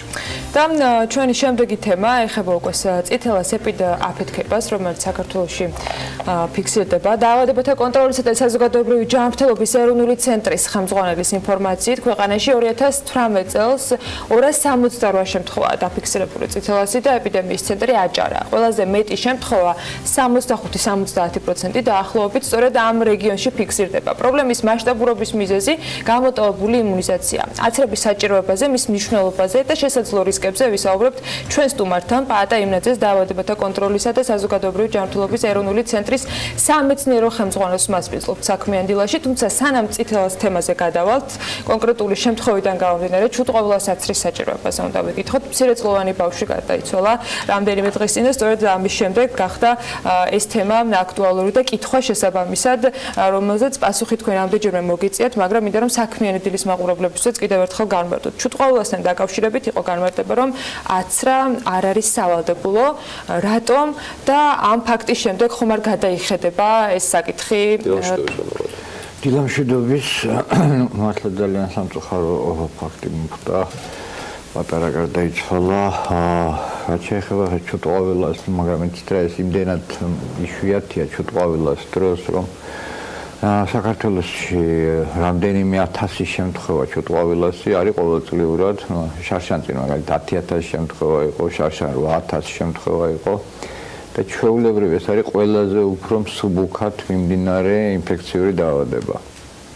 რომელიც იმუნიზაციის საჭიროებას ხო, აქედან გამომდინარე მსოფლიოს, ასე ვთქვათ, განვითარებულ ქვეყნებზე ვლაპარაკობ, სხვა ქვეყნებზე არ ვლაპარაკობ, საერთოდ არ არის ლაპარაკი ჩუტყავილას აცრაზე. განვითარებულ ქვეყნებიდან ასეთ სავალდებულო აცრა არის ამერიკის შეერთებულ შტატებში, ევროპის უმრავლეს ქვეყნებში. ეს არის, ასე ვთქვათ, ესეთი რეკომენდებული აცრა, ნებაყოფლობითი, მაგრამ არა, ვთქვათ, სავალდებულო. და ერთადერთი პრობლემა, რაც აი თვითონ შეერთებულ შტატებში როცა დაინერგა ეს ვაქცინა, არის რა, იცით, რომ თუ დაიწყეთ პატარა ბავშვების აცრას და უნდა დაიწყოს რაღაც 1 წლის ასაკში, ავადობა გადაინაცვლებს უფრო სასაკობრო ჯგუფებში. მაშინ როცა ჩუტყავილასათვის უკვე რისკის ჯგუფი მძიმე მიმდინარეობის არის მოზრდილები. ანუ რამდენადაც იოლად მიდის პატარა ბავშვებში, ამდენად შეიძლება მძიმედ წავიდეს, თქვათ, 12 წლის ზემოთ ასაკში. 12 წლის ზემოთ ასაკში უკვე ითვლება, რომ ჩუტყავილა შეიძლება წავიდეს მძიმე ფორმით. მაშინ რა არის პრევენცია ამ შემთხვევაში, ამ დაავადების აღმოჩენის შემთხვევაში უკვე ექიმის კონტროლის ქვეშ გაგრძელება მკურნალობის? რა თქმა უნდა, დროულად მიმართვა იმას თავისი ისინიც აქვს, თქვათ, აი 4 დღეზე მეტი თუ გრძელდება ტემპერატურა, ან ტემპერატურა თუ არის, თქვათ, 40 გრადუსი და მეტი, იმიტომ ჩვეულებრივ არ არის ხოლმე ესეთი მაღალი ტემპერატურა. აი ეს ნიშნებია, ვთქვათ, რომ საუცებლად უნდა ექიმი ჩაერთოს მკურნალობაში და თანაც უნდა გავითვალისწინოთ, რომ ბევრი სხვა ვირუსული დაავადებისაგან განსხვავებით, ჩუტყავილას ვირუსის საწინააღმდეგო, ვთქვათ, ანტივირუსული პრეპარატიც არსებობს. აქედან გამომდინარე და უკიდურესად იშვიათია, რომ აი ესეთი მძიმე, ვთქვათ, ფორმა განვითარდეს, ნუ საქართველოში ასეთი ბოლო 10 წელიწადში 3 ადამიანია ჩუტყავილათი გარდაცვლილი, მათ შორის ერთი 19 წლის ახალგაზრდა იყო. კიდევ ერთხელ ვიმეორებ, აცრების დაწყება ესეთი ადვილი გადასაწყვეტი არ არის, იმიტომ ამას შეიძლება სიტუაცია გაართულოს. წითელა სრულად განსხვავებული შემთხვევა, რომლის ეპიდაფეთქებასთან დაკავშირებითაც ამ შემთხვევაში ჯანდაცვის სამინისტროს კონკრეტული მიმართულების წარმომადგენლები აქტიურად ადასტურებენ ინფორმაციას, რომ ძალიან მძიმე მდგომარეობაში ვართ, ამ მხრივ სერიოზული სტატისტიკა არის. წითელა შემთხვევაში ერთ-ერთ მიზეზად და მთავარ მიზეზად სწორედ იმუნიზაციის გამოტოვება დასახელდა. ანუ ეს რა პერიოდს უკავშირდება, როდის მოხდა, რა იყო ამის მიზეზი, თუ ისევ გვაქვს პრობლემა ცნობიერებას და როდესაც უბრალოდ უარს ვამბობთ აცრაზე, მაშინ როცა შეგვიძლია რომ თავიდან ავირიდოთ ავადობა. ნუ მოდით გავყოთ მაშინ, ახლა დღეს ბავშვები, რაღაცა 2000-იანი წლების დასაწყისიდან ჩვენთან ბავშვები იცრებიან წითელა მაყურას ვაქცინით, 3 კომპონენტიანი ვაქცინით 1 წლის და 5 წლის ასაკში. ნუ პირველი აცრის მოცვა საკმაოდ კარგია, სადაც 95%-მდე ბავშვების იცრებიან. მეორე მოცვაზე უკვე 5 წლის ასაკში ეს არის 90-ზე ნაკლები, ხან 87, ხან 88%. ანუ რაღაცა ნაწილი ყოველწლიურად რჩება ბავშვებისა, მაგრამ კიდევ უფრო დიდი პრობლემა არის ის, რომ დაახლოებით 20-25, ცოტა მეტიც 40 წლამდე ასაკის ადამიანები, რომლებიც თავის დროზე არ არიან აცრილები, ანუ ეს უკვე არის აი საბჭოთა კავშირის, ასე ვთქვათ, დაანგრევის ბოლო პერიოდი, დამოუკიდებელი საქართველოს პირველი წლები, როდესაც ჯერ სულ არ იყო წითელას ვაქცინა, შემდეგ იყო წითელას ვაქცინა, მაგრამ მხოლოდ 1 დოზა იყო, მაშინაც მოცვა არ იყო, თქვათ, საკმარისი, ანუ ეს მასა რომ დაგროვდება წითელა მე ისეთია რომ როგორც კი აი ფიჩხი რო დაგროვდება და მე ერთ პატარა ცეცხლი რა მიცე და აღვივდება აი ესეა ხო ყველას მონახავს ასე ვთქვათ ვინც არ არის იმუნური თულია თვითონ დაავადების მართვა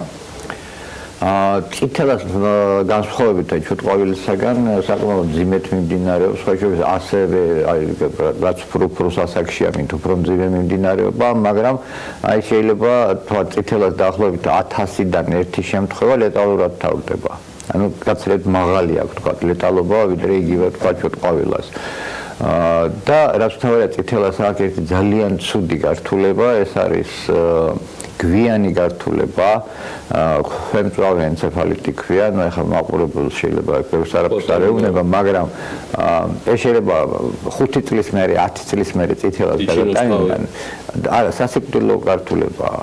ლეტალური გართულებაა, კი, ონთეში ხდება, რა თქმა უნდა, ეს ძალიან ხშირად ეს არ ხდება, მაგრამ სამწუხაროდ აი წითელას ეს აქვს ყველაზე ესეთი ვერაგული თვისება, რომ შეიძლება 10 წლის მერე დაემართოს ადამიანს ეს ქვემწვავე ენცეფალიტი და მაგრამ საუკეთესო პრევენცია მაინც იმუნიზაცია არის და არის საცრები. დიახ, რა თქმა უნდა, ეს არის ასე ვთქვათ, ერთ-ერთი ყველაზე უფრო იოლად სამართავი დაავადება, თუ ადამიანი ჩაიტარებს საცრებს. პრევენციებს. ბატონო, ჩვენი საუბრის განუყოფელი ნაწილი დღეს ასევე იქნება პირდაპირ ჩართვა, რომელსაც შემოგთავაზებს ნინი ლონგურაშვილი, ის ახლა გვიერთდება. თუთასთან ერთად რომელიც იზრდება პრაქტიკულად პირდაპირ ეთერში. ბატონო და ხო, შესაბამისად ჩვენ გადავწყვეტს უბრალოდ გაპორნიზების გამო რაღაც პერიოდით მოუწია რომ გადაევადებინა ეს აცრა, ანუ მაყურებელს მინდა განვმარტო რომ ეს არის გეგმიური აცრა და არანაირ საძოვას არ ვახდეთ, უბრალოდ კარგი მაგალითია იმის რამდენად მაგალითად ჩვენ მუდმივად ვაკეთებთ ხან სტუდიაში, ხან პირდაპირ ჩართვის საშუალებით, ამჯერად კი დედაშვილი, ნინი და თუთა, დედა არის ლონგურაშვილი, ბაღანე ბარჯაძე და დავიწყეთ. ნინი გისმენთ დილამშვიდობის. დილამშვიდობისა მივესალმებით ჩვენ სტუმარსაც, ჩვენ მაყურებელს. ჩვენი ანას ჩვენ სწორად აღნიშნა ეს არის გეგმიური აცრა, არანაირი რაღაცა ზედმეტ აცრებს თუთას ჩვენ არ ვუკეთებთ იმისთვის რომ პირდაპირ ეთერში გქონდეს. უბრალოდ 1 წლის როცა იყო თუთა და როცა უწევდა ეს აცრა კონკრეტული წითელას, წითურასი და ყბაყურასი იყო ავად და ამიტომ მისმა პედიატრმა გითხრა რომ ცოტა ხნით მოვიცადოთ, გადავდოთ აცრა, გამოკეთდეს და ჯანმრთელი ორგანიზმით შევხვდეთ აი ამ აცრას. ეხლა უკვე დაგას ის პერიოდი რომ თუთას ორივე ხელზე ორი ნემსი უნდა დავარჭოთ და მე მგონი ჩვენი ეგთანიც მზად არის იმისთვის რომ თუთა ცოტათი გავაწვალოთ, ხო? შეგვიძლია მე მგონი უკვე თქვენ შეგიძლიათ ისაუბროთ ეთერში, ჩვენ ამასობაში პარალელურ რეჟიმში გაჩვენებთ როგორც ცრით ბავშვს. ბატონო, მინდა დავსვა მაშინ ესეთი პოპულარული კითხვა, რომელიც სწორედ წითელას სირთულიდან გამომდინარე თავად აცრის სირთულეს უკავშირდება. რამდენად არის ეს შემოფერხებელი ფაქტორი მშობლების მხრიდან გადაწყვეტილების მიღების, რომ შესაძლოა აცრას რაიმე გართულება მოხდეს და რა შეიძლება გააკეთონ მათ იმისათვის, რომ თუნდაც ის თამდავი პროცესი, რომელიც შესაძლოა რამდენიმე დღეში ან საათში მარტივად გადატანადი იყოს, რომელიც სიცხით გამოიხატება ან თქვათ პატარა დაწითლებით, როგორ შეიძლება რომ ეს თავიდან იყოს არიდებული აცრის კი ბატონო, მოგახსენებთ, რაც ეს ვაქცინა წითელა ყბაყურას ვაქცინა არის, როგორც გითხარით ეს 2001 წლიდან არის თუ არ ვცდები ქვეყანაში ზუსტად დანერგილი და აი ამის შემდგომ ნუ წარმოიდგინეთ რამდენი ათეულ ათასობით და უკვე ასეულ ათასობით ბავშვი მარტო ჩვენ ქვეყანაზე რო ვიალაპარაკოთ აცრილია ამ ვაქცინით. მე მახსოვს ორი სერიოზული გართულება მთლიანი ამ წლების მანძილზე, ესე იგი, გავიდეთ 17-18 წლის მანძილზე. ერთი იყო, როდესაც გოგონა იყო, 15 წლის გოგონა იყო, რომელსაც აცრის დროს ასე ვთქვათ, ნერვული წნულის მდებარეობა ჰქონდა, არა ამ ანატომიური ვთქვათ, არ იყო ბუნებრივად, ცოტა. მაშინ მოხდა, რომ აი ცოტა ნევრიტიკ დაემართა ბავშვს, როდესაც აცრისას და კიდევ ერთხელ ვიმეორებ, იქ იყო უბრალოდ ეს ინდივიდუალური რაღაც თავისებურება ამ ორგანიზმის. და მეორე იყო ეს არის რომელიც შეიძლება მოხდეს ხოლმე დაახლოებით 1,000,000-დან ერთ შემთხვევაში ესა ტრომბოციტური პურპურა ქვია, რომელიც წითურას კომპონენტის შემდეგ შეიძლება განვითარდეს, რომელიც ასევე ძალიან იოლად სამართავია შემდგომ. აი ეს მთელი ამ წლების მანძილზე მთელი პასუხისმგებლობით ვამბობ, რომ 10,000-ობით და 10 რა რომელიც არის ჩატარებული წითურა ყმაყურას ვაქცინით, აი ეს ორი იყო და ჩვენ თითოეულ ასეთ ვთქვათ გართულებას, გვერდით მოვლენას მივადევნებთ ხოლმე თვალს. ყურადღებით უსმენთ თითქმის ყველა თქვენს გამოსვლას, ბატონი ამირან გამყრელიძის სხვების ჯანდაცვის სამინისტროსიც ასევე ყოველთვის მიჩნდება ესეთი კითხვა. განჭვრეტადია თუ არა ამ ნაწილში ისეთი დასკვნები, როგორც იგივე დაავადებათა კონტროლის ცენტრებაც გააკეთა, ეპიდემ საშიში გარემოებები. ანუ ეს რამდენად ხელეწიფება გნებავთ არსებულ ტექნოლოგიებს ან მეცნიერებას, საიმისოთ, რომ მაგალითად ჩვენ ზუსტად ისეთივე ნარატივით, როგორც ბატონი ამირან გამყრელიძე გამოვიდა და თქვა პირდაპირ, რომ საშიშროება სახეზეა. აჭარის რეგიონთან დაკავშირებით პირდაპირ ეპიდემ აფეთქების კვალიფიკაცია გაკეთდა და ეს რამდენად განჭვრეტადია საიმისოთ, რომ პრევენცია ამ კუთხით მიღმა აცრებისა და იმუნიზაცია გაკეთდეს. Ну, მოდით ესე ვთქვათ, ზოგ შემთხვევაში ეს ასე ვთქვათ შედარებით უფრო განჭვრეტადია, ზოგ შემთხვევაში ნაკლებად, მაგრამ აი წითელა შემთხვევაში ეს არის ძალიან განჭვრეტადი, იმიტომ რომ წითელას ასე ვთქვათ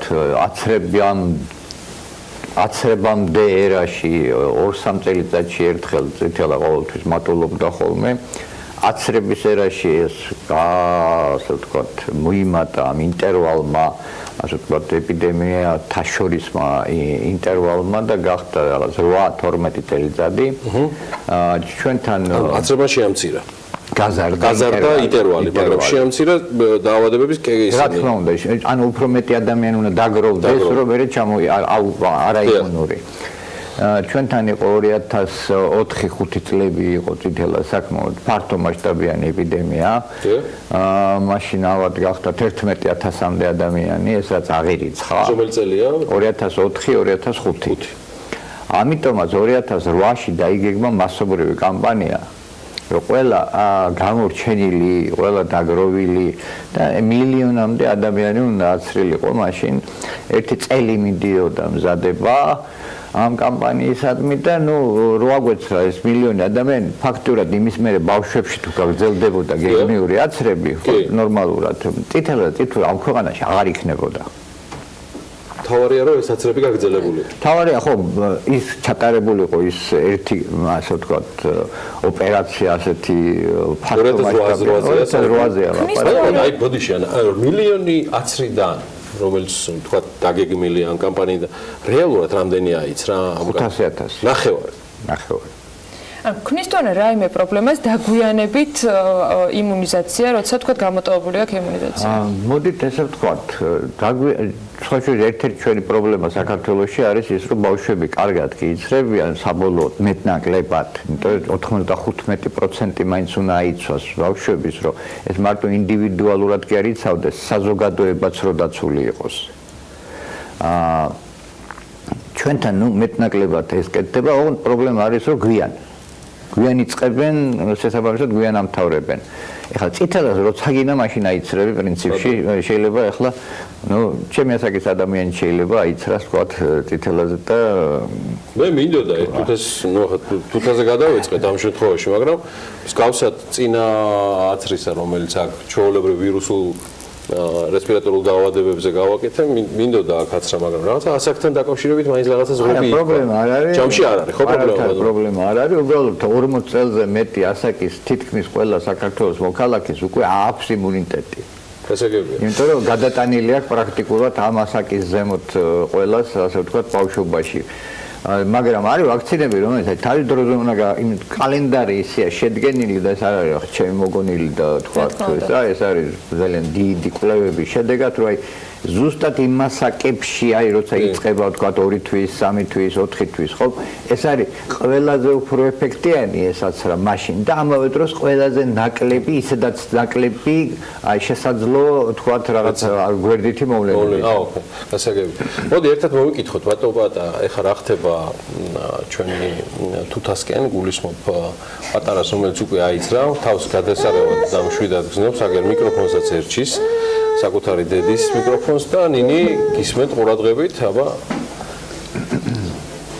მოგესალმებით კიდევ ერთხელ, ჩვენ უსო გადავიტანეთ ეს რთული პერიოდი, დავძლიეთ გმირულად შეიძლება გიორგი ესე ითქვას, ცოტა იტირა, მაგრამ ეს ბუნებრივიც არის, როგორც ექიმება გვითხრეს, გვერდითი მოვლენები შესაძლოა ოდნავ სიცხე მაუწიოს 4-5 დღის შემდეგ, მაგრამ ესეც ბუნებრივია.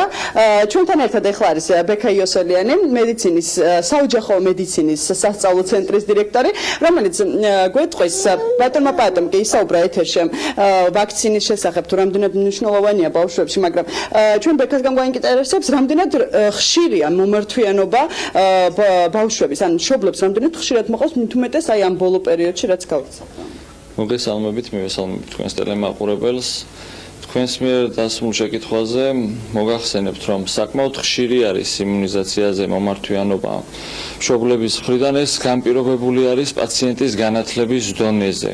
პაციენტის განათლება უნდა მოხდეს ჯანდაცვის პირველად როლში, მისმა მკურნალმა ოჯახის ექიმმა, პედიატრმა უნდა გაუწიოს ინფორმაცია, პროპაგანდა, თუ რა მნიშვნელობა აქვს ბავშვის ვაქცინაციას და თუ ნორმალურად არის ჩატარებული როგორც სატელევიზიო კუთხით, ასევე მკურნალი ოჯახის ექიმის მიერ ინფორმაცია თუ სწორად არის მიწოდებული პაციენტზე, მომართვიანობა ძალიან მაღალია.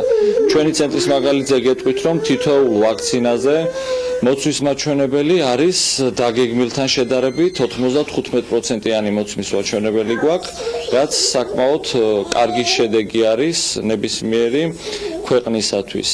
1-2 სიტყვით მინდა ალბათ დარწმუნებული ვარ ჩემი კოლეგები ამაზე ისაუბრებდნენ, მაგრამ შევეხო თვითონ ვაქცინებს და სახელმწიფოს როლს ამასთან დაკავშირებით. საქართველოს უზრუნველყოფილი არის საუკეთესო ხარისხის ვაქცინებით და თითოეული ვაქცინა, რომელიც ქვეყანაში არის რეგისტრირებული და ეროვნული კალენდრის მიხედვით ბავშვები იცრებიან, არის მოწოდებული ჯანდაცვის მსოფლიო ორგანიზაციის მიერ და ყოველწლიურად გვაქვს რაიმე სიახლე, მაგალითად დაგვემატა ჰექსავალენტური ვაქცინა, რომელიც აქამდე მიუწვდომელი იყო ჩვენი მოსახლეობისთვის და მხოლოდ კერძო ბაზარზე ხდებოდა ამითი მოსახლეობის ვაქცინაცია. ეხლა ამჟამად გვაქვს დამატებული ადამიანის პაპილომავირუსით გამოწვეული დაავადების, პაპილომავირუსით გამოწვეული კიბოს თავიდან აცილების მიზნით ვაქცინაცია, რომელიც ტარდება 9 წლის გოგონებში და საკმაოდ მაღალი პროცენტი არსებობს იმის, რომ იმუნურად მოცულ ფენაში აღარ დაემართოს ადამიანს ეს დაავადება. დიდი მადლობა. მადლობა საოჯახო მედიცინის ეროვნულ ცენტრს იმისთვის, რომ თუთასთვის წითელას შეყრას ფაქტობრივად მინიმალურ დონეზე დავიდა, გამომდინარე იქიდან, რომ დღეს მან ორივე ხელზე აი ამ დაავადების საწინააღმდეგო აცრა გაიგეთა. ჯანმრთელობა და უდარდელი ცხოვრება პატარა თუთაბარჯაძეს, მადლობა ნინო ლონგურაშვილს ჩართვისთვის, მადლობა მის რესპონდენტს.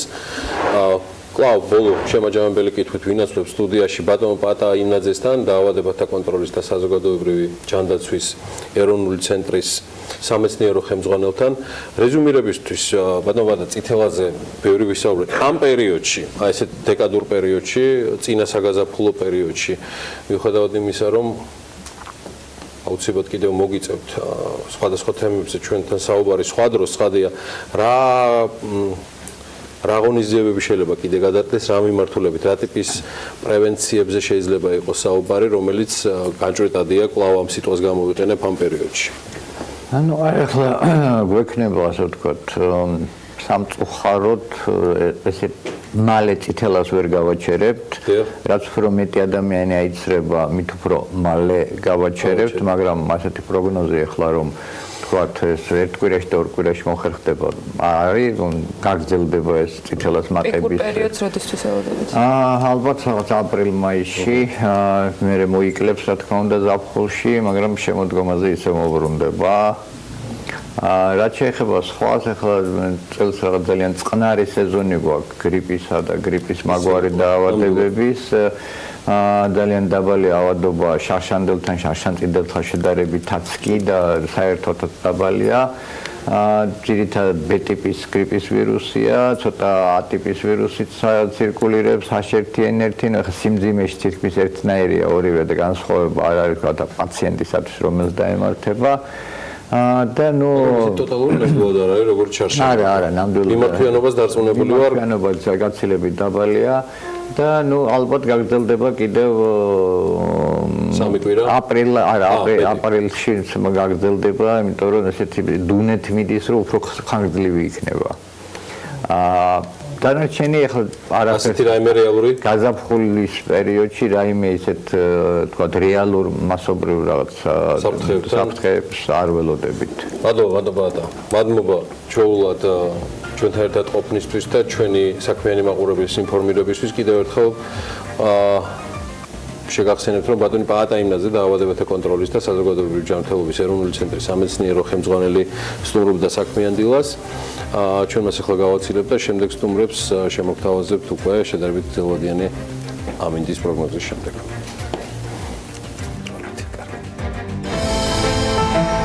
ამინდის პროგნოზის სპონსორია SEU დეველოპმენტი.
ამინდის პროგნოზის სპონსორია SEU დეველოპმენტი. 23 თებერვალს კორპორაციული სოციალური პასუხისმგებლობის ჯილდო 2018-ის მფლობელები უნდა გაერკვეს. თავად კონკურსში CSR კლუბის ინიციატივით და გაეროს გლობალური შეთანხმებით საქართველოს ქსელთან თანამშრომლობით იმართება. ორგანიზატორების მიზანს იდეის დაბადებიდანვე საქართველოში განვითარების საწყის ეტაპზე მყოფი კორპორაციული სოციალური პასუხისმგებლობის პოპულარიზაცია და მხარდაჭერა ისახავდა. ფინალურ ეტაპამდე ძალიან ცოტა დარჩა და გარკვეულწილად წინასწარი შეჯამების შესაძლებლობა გვაქვს. ჩვენ სტუმრებთან ერთად მასპინძლობთ თამარ ქაროსაინძეს, USAID-ის სამოქალაქო საზოგადოების განვითარების და მოქალაქეთა ჩართულობის პროექტის ხელმძღვანელს და სალომე ზურაბიშვილს, სიტეს კორპორაციული პასუხისმგებლობის მიმართულების მენეჯერს მოგესალმებით. მოგიცადეთ CSR-ისთვისაც. ნამდვილად. მნიშვნელოვანი საკითხია, რომელიც ამ სტუდიაში დაითქვა საიმისოთ, რომ ჩვენ ვიქნებოდით ძალიან აქტიურად საინფორმაციო უზრუნველყოფის მიმართულებით. მოდი, შესავლისთვის კიდევ ერთხელ გავახსენო რას მიეწუნა აღნიშნული ღონისძიება, რამდენადაც მე წინასწარ მაქვს თითქმის ყველა ორგანიზატორისგან ინფორმაცია ის ტრადიციულ სახეს მიიღებს და აქვს. ძანე. კი, ნამდვილად საქართველოში წელს პირველად ტარდება კორპორაციული პასუხისმგებლობის ჯილდო. როგორც აღნიშნეთ, ტარდება ორი ბიზნეს პლატფორმის, კორპორაციული პლატფორმის ინიციატივით. ეს არის კორპორაციული პასუხისმგებლობის კლუბი და გაეროს გლობალური შეთანხმების ქსელი და მიზნად ისახავს, რომ პოპულარიზაცია მოხდეს პასუხისმგებლიანი ბიზნეს პრაქტიკის საქართველოში.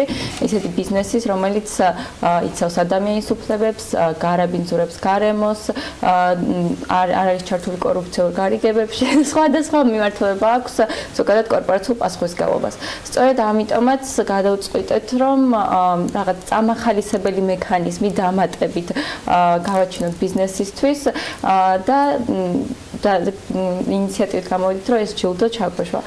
ის მიეცა შესაძლებლობა, რომ მონაწილეობა მიიღო ამ კონკურსში. ვინ არიან ის პოტენციური ჯილდოს მფლობელები, ვინც უკვე 23-ში დასახელდებიან? 23 აპლიკაცია შემოვიდა 16 კომპანიისგან. თავიდანვე განსაზღვრეთ, რომ 13 წარმოი იურიდიულ პირს შეეძლო რომ შემოეტანა აპლიკაცია, რომელსაც საქართველოში აქვს ოპერაციები. ამ სამ კატეგორიაში გაიცემა ჯილდო, ეს არის ადამიანის უფლებების პატივისცემისკენ მიმართული საუკეთესო პროექტი, გარემოს დაცვისკენ მიმართული საუკეთესო პროექტი და წარმატებული პარტნიორობა მდგრადი განვითარებისთვის, ანუ სამეწარმეო და არასამეწარმეო პარტნიორის მიერ განხორციელებული პროექტი. ჯილდო თავისთავად მნიშვნელოვანია, პრესტიჟულია, სასიხარულო როცა ჯილდოს იღებ, მაგრამ მაინც კომპანიები, როცა ბიზნესებს საუბრობთ, კონკრეტულ ბენეფიტებს ითვლიან ყოველთვის. რას იღებენ ამ კონკრეტული კონკურსიდან ისინი? რა შესაძლებლობები ჩნდება? ან ზოგადად ეს კონკურსი რატომ არის მნიშვნელოვანი იმისათვის, რომ კონკრეტულ ჯილდოთი, როცა სოციალურ პასუხისმგებლობაზე საუბრობთ, გამოიკვეთოს და აღინიშნოს? ეს არის ერთგვარი, როგორც აღნიშნე, წამახალისებელი ზომა ბიზნესისთვის, რომ უფრო მეტი გააკეთონ ამ მიმართულებით და გაუზიარონ თავიანთი გამოცდილება თავის პარტნიორებს და ასევე ყოველ დაინტერესებულ მხარეს. ხშირად არ ხდება ხოლმე საქართველოში კომუნიკაცია ბიზნესის კორპორაციული პასუხისმგებლობის პრაქტიკის შესახებ. ისინი არ საუბრობენ თუ როგორ იცავენ თანამშრომლების უფლებებს, ისინი არ საუბრობენ ღიად, არ არიან ძალიან გამჭვირვალე, როგორც ასეთი თავის საქმიანობაში. ეს თემა არ არის პოპულარული დღეს? თუ შევადარებთ, თქვათ, რამოდენიმე წლის განვითარებას, უფრო პოპულარულია ვიდრე იყო მანამდე, რა თქმა უნდა, მაგრამ ჯერჯერობით მაინც არასაკმარისად პოპულარული. თუ შეიძლება რა დავამატო, აი რასაკვირველი აქვს ბიზნესს, აი ჯილდოდან და ზოგადად იმ აღიარებიდან, სადაც ეს ჯილდო მას აძლევს. ჩვენ გვინდა რომ ნეიტრალურმა, ვთქვათ, ორგანომ, ნეიტრალურმა ჟიურემაც აღიაროს ბიზნესი, როგორც ეს პასუხისმგებლიანი ბიზნესი, იმიტომ რომ ბიზნესები რა თქმა უნდა გარკვეულ მარკეტინგს ეწევიან, რომ გაგვაგებინონ, რომ რაღაც კარგ საქმეს აკეთებენ, იქნება ეს ფილანთროპია თუ სხვა ტიპის კორპორატიული სოციალური პასუხისმგებლობა, მაგრამ ეს არის თვითონ ლაპარაკობენ თავის თავზე და ამ შემთხვევაში ჯილდოს სახით ნეიტრალური ჯგუფი აღიარებს უკვე იმას, რომ მათ მიერ განხორციელებული ინიციატივა ან მათი საქმიანობა არის პასუხისმგებლიანი და აკმაყოფილებს, ვთქვათ, მაღალ საერთაშორისო სტანდარტებს. ვინ არიან ამ ჯგუფის წევრები და რა კრიტერიუმებით ხდება შეფასება და შესაბამისად გამარჯვებლობის გამოვლენა? იმიტომ რომ 3 გამარჯვებული უნდა დასახელდეს, 23 პროექტი არსებობს. ხო, 16 კომპანია, 23 აპლიკანტი. დარწმუნებულია, რომ ძალიან მაღალი იქნება კონკურენცია, მაგრამ რაღაცა კრიტერიუმებზე შეჯერდით ალბათ. რა კრიტერიუმებია და ვინ არიან ამ შემთხვევაში შემფასებლები? მეც გესაუბრებით შემფასებლებთან დაკავშირებით, საკმაოდ მრავალფეროვანი იყო ის ჟიური, რომელმაც შეარჩია გამარჯვებულები, თავდაპირველად ჟიურიზე გესაუბრებით, აქ იყო წარმომადგენელი როგორც საერთაშორისო ორგანიზაციებიდან, ისე ქართული არასამთავრობო ორგანიზაციიდან, იყო წარმომადგენელი ასევე ბიზნეს ასოციაციიდან და იყო ერთი გაეროს გლობალური კომპაქტის გერმანიის სამდივნოს ხელმძღვანელი, როგორც საერთაშორისო ექსპერტი, ვინც ამ სფეროში ძალიან დიდი ხანია აქტიურობს. ამ ჟიურიმ გამოიყენა ასევე საერთაშორისო სტანდარტები და კრიტერიუმები, რომელიც ძირითადად ეფუძნებოდა გაეროს გლობალური კომპაქტის კრიტერიუმებს და 5 კრიტერიუმი იყო ჩაშლილი ქვეკრიტერიუმებით. ქვეკრიტერიუმებში აღარ გესაუბრებით ამაზე, მაგრამ 5 ძირითადი კრიტერიუმი იყო. პირველი, საერთაშორისო სტანდარტებთან შესაბამისობა ამ ინიციატივის, რომ დავინახოთ, რომ კარგად აქვს გააზრებული რა გულისხმობს კორპორატიული სოციალური პასუხისმგებლობა ბიზნესს. მეორე იყო ბიზნესთან კავშირი, თქვა, რამდენად კავშირში არის ის ინიციატივა, რომელიც ბიზნესმა განახორციელა როგორც კორპორატიული სოციალური პასუხისმგებლობა მის ძირითად საქმიანობასთან თუ არის საერთოდ მოწყვეტილი რაღაც სრულიად განსხვავებული მისგან, იმიტომ რომ ასეთ შემთხვევაში უფრო მდგრადია ხოლმე ესეთი ინიციატივა. რას ნიშნავს მიიღო აღიარება არ მხოლოდ კოლეგებს, ხშირ შემთხვევაში კონკურენტებს შორისაც სოციალური პასუხისმგებლობის კუთხით. მოდი პირდაპირ გეტყვი, საითკენ მე მყავს ეს კითხვა. რა უნდა გავაკეთოთ საიმისოთ, რომ მისი გნებავთ ჯილდოთი გამოხატული, გნებავთ უბრალოდ მიმართულების მეტად პოპულარიზაცია მოხდეს არა საბოლოო შედეგიდან, ანუ პროცესისთვის, რასაც ქვია პასუხისმგებლიანი ბიზნესი. ალბათ ამას მარტო ამღონიზებით ვერ შემოვფარგლავთ და ეს სხვაში წვეთია, მე ასე მგონია. აბსოლუტურად გეთანხმებით და ამიტომ არც თქვა ჩვენ პარტნიორებთან მიმართულებით და ეს არ არის ერთადერთი და ამიტომ ეს არის უფრო რთული და უფრო კომპლექსური პროცესი, ჯილდო არის მხოლოდ ამისი ერთი ნაწილი. ძალიან მნიშვნელოვანი არის ინდივიდუალურადაც ბიზნეს კომპანიებთან მუშაობა და მათთვის ახსნა, საერთოდ რას ნიშნავს კორპორატიული სოციალური პასუხისმგებლობა და რა სარგებელი აქვს მას არა მარტო საზოგადოებისთვის, იმიტომ რომ თავისთავად გულისხმობს სარგებელ საზოგადოებისთვის, რომ უნდა გააკეთო სიკეთე და რაღაც არ დააზიანო როგორც მინიმუმ ის გარემო, სადაც საქმიანობ და უკეთეს შემთხვევაში პირიქით გააუმჯობესო. ეს სარგებელი ცხადია, მაგრამ ასევე დაანახო მათ რა სარგებელი აქვს თვითონ ბიზნესს. და ესეც ამისი მაგალითები საერთაშორისო დონეზე ძალიან კარგი არსებობს და ჩვენ ამ ჯილდოთი და თქვა ამ CSR-ის პოპულარიზაციით გვინდა და გვეჩვენებინა შეგვექნა კარგი ქართული მაგალითებიც და მათი პოპულარიზაციაც მოგვეხდინა და ვფიქრობთ რომ ეს რაღაცა ბევრი აქტივობა კომპლექსურად ერთად მიგვიყვანს იქამდე რომ უფრო მეტი ბიზნესი საქართველოში ამით დაინტერესდეს. მე მგონი რაღაცას დაგვიშთ შემატებ ამ კითხვას გამომდინარე იქიდან რომ პროცესი 23 თებერვლით ნამდვილად რო არ შემოიფარგლება ორგანიზატორებისგანაც ვიცი თქვენგანაც რას გეგმავთ საიმისოდ აქვთ კი ჯეროვანი ცნობადობა CSR მიმართულებისა მე მუდმივად ვცვავ ამ კითხვებს რაღაცა ისე გამოკითხვას მაგრამ მგონია რომ ეს კითხვა მაინც ჯერ კიდევ სამწუხაროდ ლეგიტიმურია კი, ნამდვილად დაგეთანხმებით, რომ ლეგიტიმური არის. ჩვენ კორპორაციული პლატფორმების ფარგლებში სხვადასხვა აქტივობას ვახორციელებთ ბიზნესთან მიმართებაში, ანუ ეს არის როგორც ინდივიდუალური კონსულტაციები იმასთან დაკავშირებით, თუ როგორ დაგეგმონ თავიანთი კორპორაციული პასუხისმგებლობის მიმართულება, ზოგადად რა პროექტები შეიძლება განახორციელონ, როგორ უნდა იყოს ეს პროექტი მდგრადი, როგორ შეიძლება ეს პროექტი განახორციელო სხვა დაინტერესებულ მხარეებთან პარტნიორობით და როგორ უნდა იყოს უფრო გამჭირვალე შენ საქმე ანუ ჩვენ გვაქვს როგორც ვატარებთ როგორც კონფერენციებს, ასევე ინდივიდუალურ კონსულტაციებს, ტრეინინგებს, იმისთვის რომ ცნობიერება ამაღლდეს ამ მიმართულებაზე. როგორც სამუნამ აღნიშნა, ძალიან ზუსტად ის კომპონენტი, რომ კორპორაციული პასუხისმგებლობა სასარგებლო არის ბიზნესისთვის, ხშირ შემთხვევაში საქართველოში ბიზნეს არ ესმის. თუმცა საერთაშორისო დონეზე კორპორაციულ პასუხისმგებლობას სახელიც კი შეეცვალა, როგორც ასეთი კორპორაციული მდგრადობა ქვია. ანუ აქ იმ კითხვას აღარ სვავენ, რომ ეს კარგი არის ბიზნესისთვის. ეს არის ბიზნესის განვითარების წინაპირობა, როგორც ასეთი. და სწორედ ამ მიმართულებით მუშაობთ დღესდღეობით ბიზნესთან. ჩვენ პლატფორმაში არის გაერთიანებული 100-მდე ბიზნესი, ორივე პლატფორმას თუ ავიღებთ. და სხვადასხვა მიმართულებით ვცდილობთ მათთან მიმუშაოთ. ერთ-ერთი ამ გადაცემაშიც აღვნიშნეთ ქალთა გაძლიერების მიმართულება ბიზნეს სექტორში იყო, სადაც ასევე ძალიან აქტიურობს ბიზნესი. მადლობა, წარმატებებს გისურვებთ თქვენ, თამუნა, თქვენს. დიდი მადლობა ჩართულობისთვის და იმედია საერთაშორისო გამოცდილებიან ადგილობრივი თანაორგანიზატორების და ორგანიზატორების მუშაობით, მედიის აქტიური ჩართულობით, მე მგონი ამის გარეშე რთული ჩანს პერსპექტივა საიმისოდ, რომ იგივე წრეზე არ ვიტრიალოთ ან იგივე კითხვებით, რომელიც მე მიჩნდება. მოკლედ წარმატებები. მე იმედი მაქვს, რომ ხვალ საკმაოდ საინტერესო ღონისძიება შედგება. მადლობა თამარ ქაროსანიძეს, USAID-ის სამოქალაქო საზოგადოების განვითარების და მოქალაქეთა ჩართულობის პროექტის ხელმძღვანელს და სალომე ზურაბიშვილს, სიდას კორპორაციული პასუხისმგებლობის მიმართულების მენეჯერს. მოკლედ რეკლამაზე გავალთ და სულ მალე გიბრუნდებით შემდეგი სტუმრით.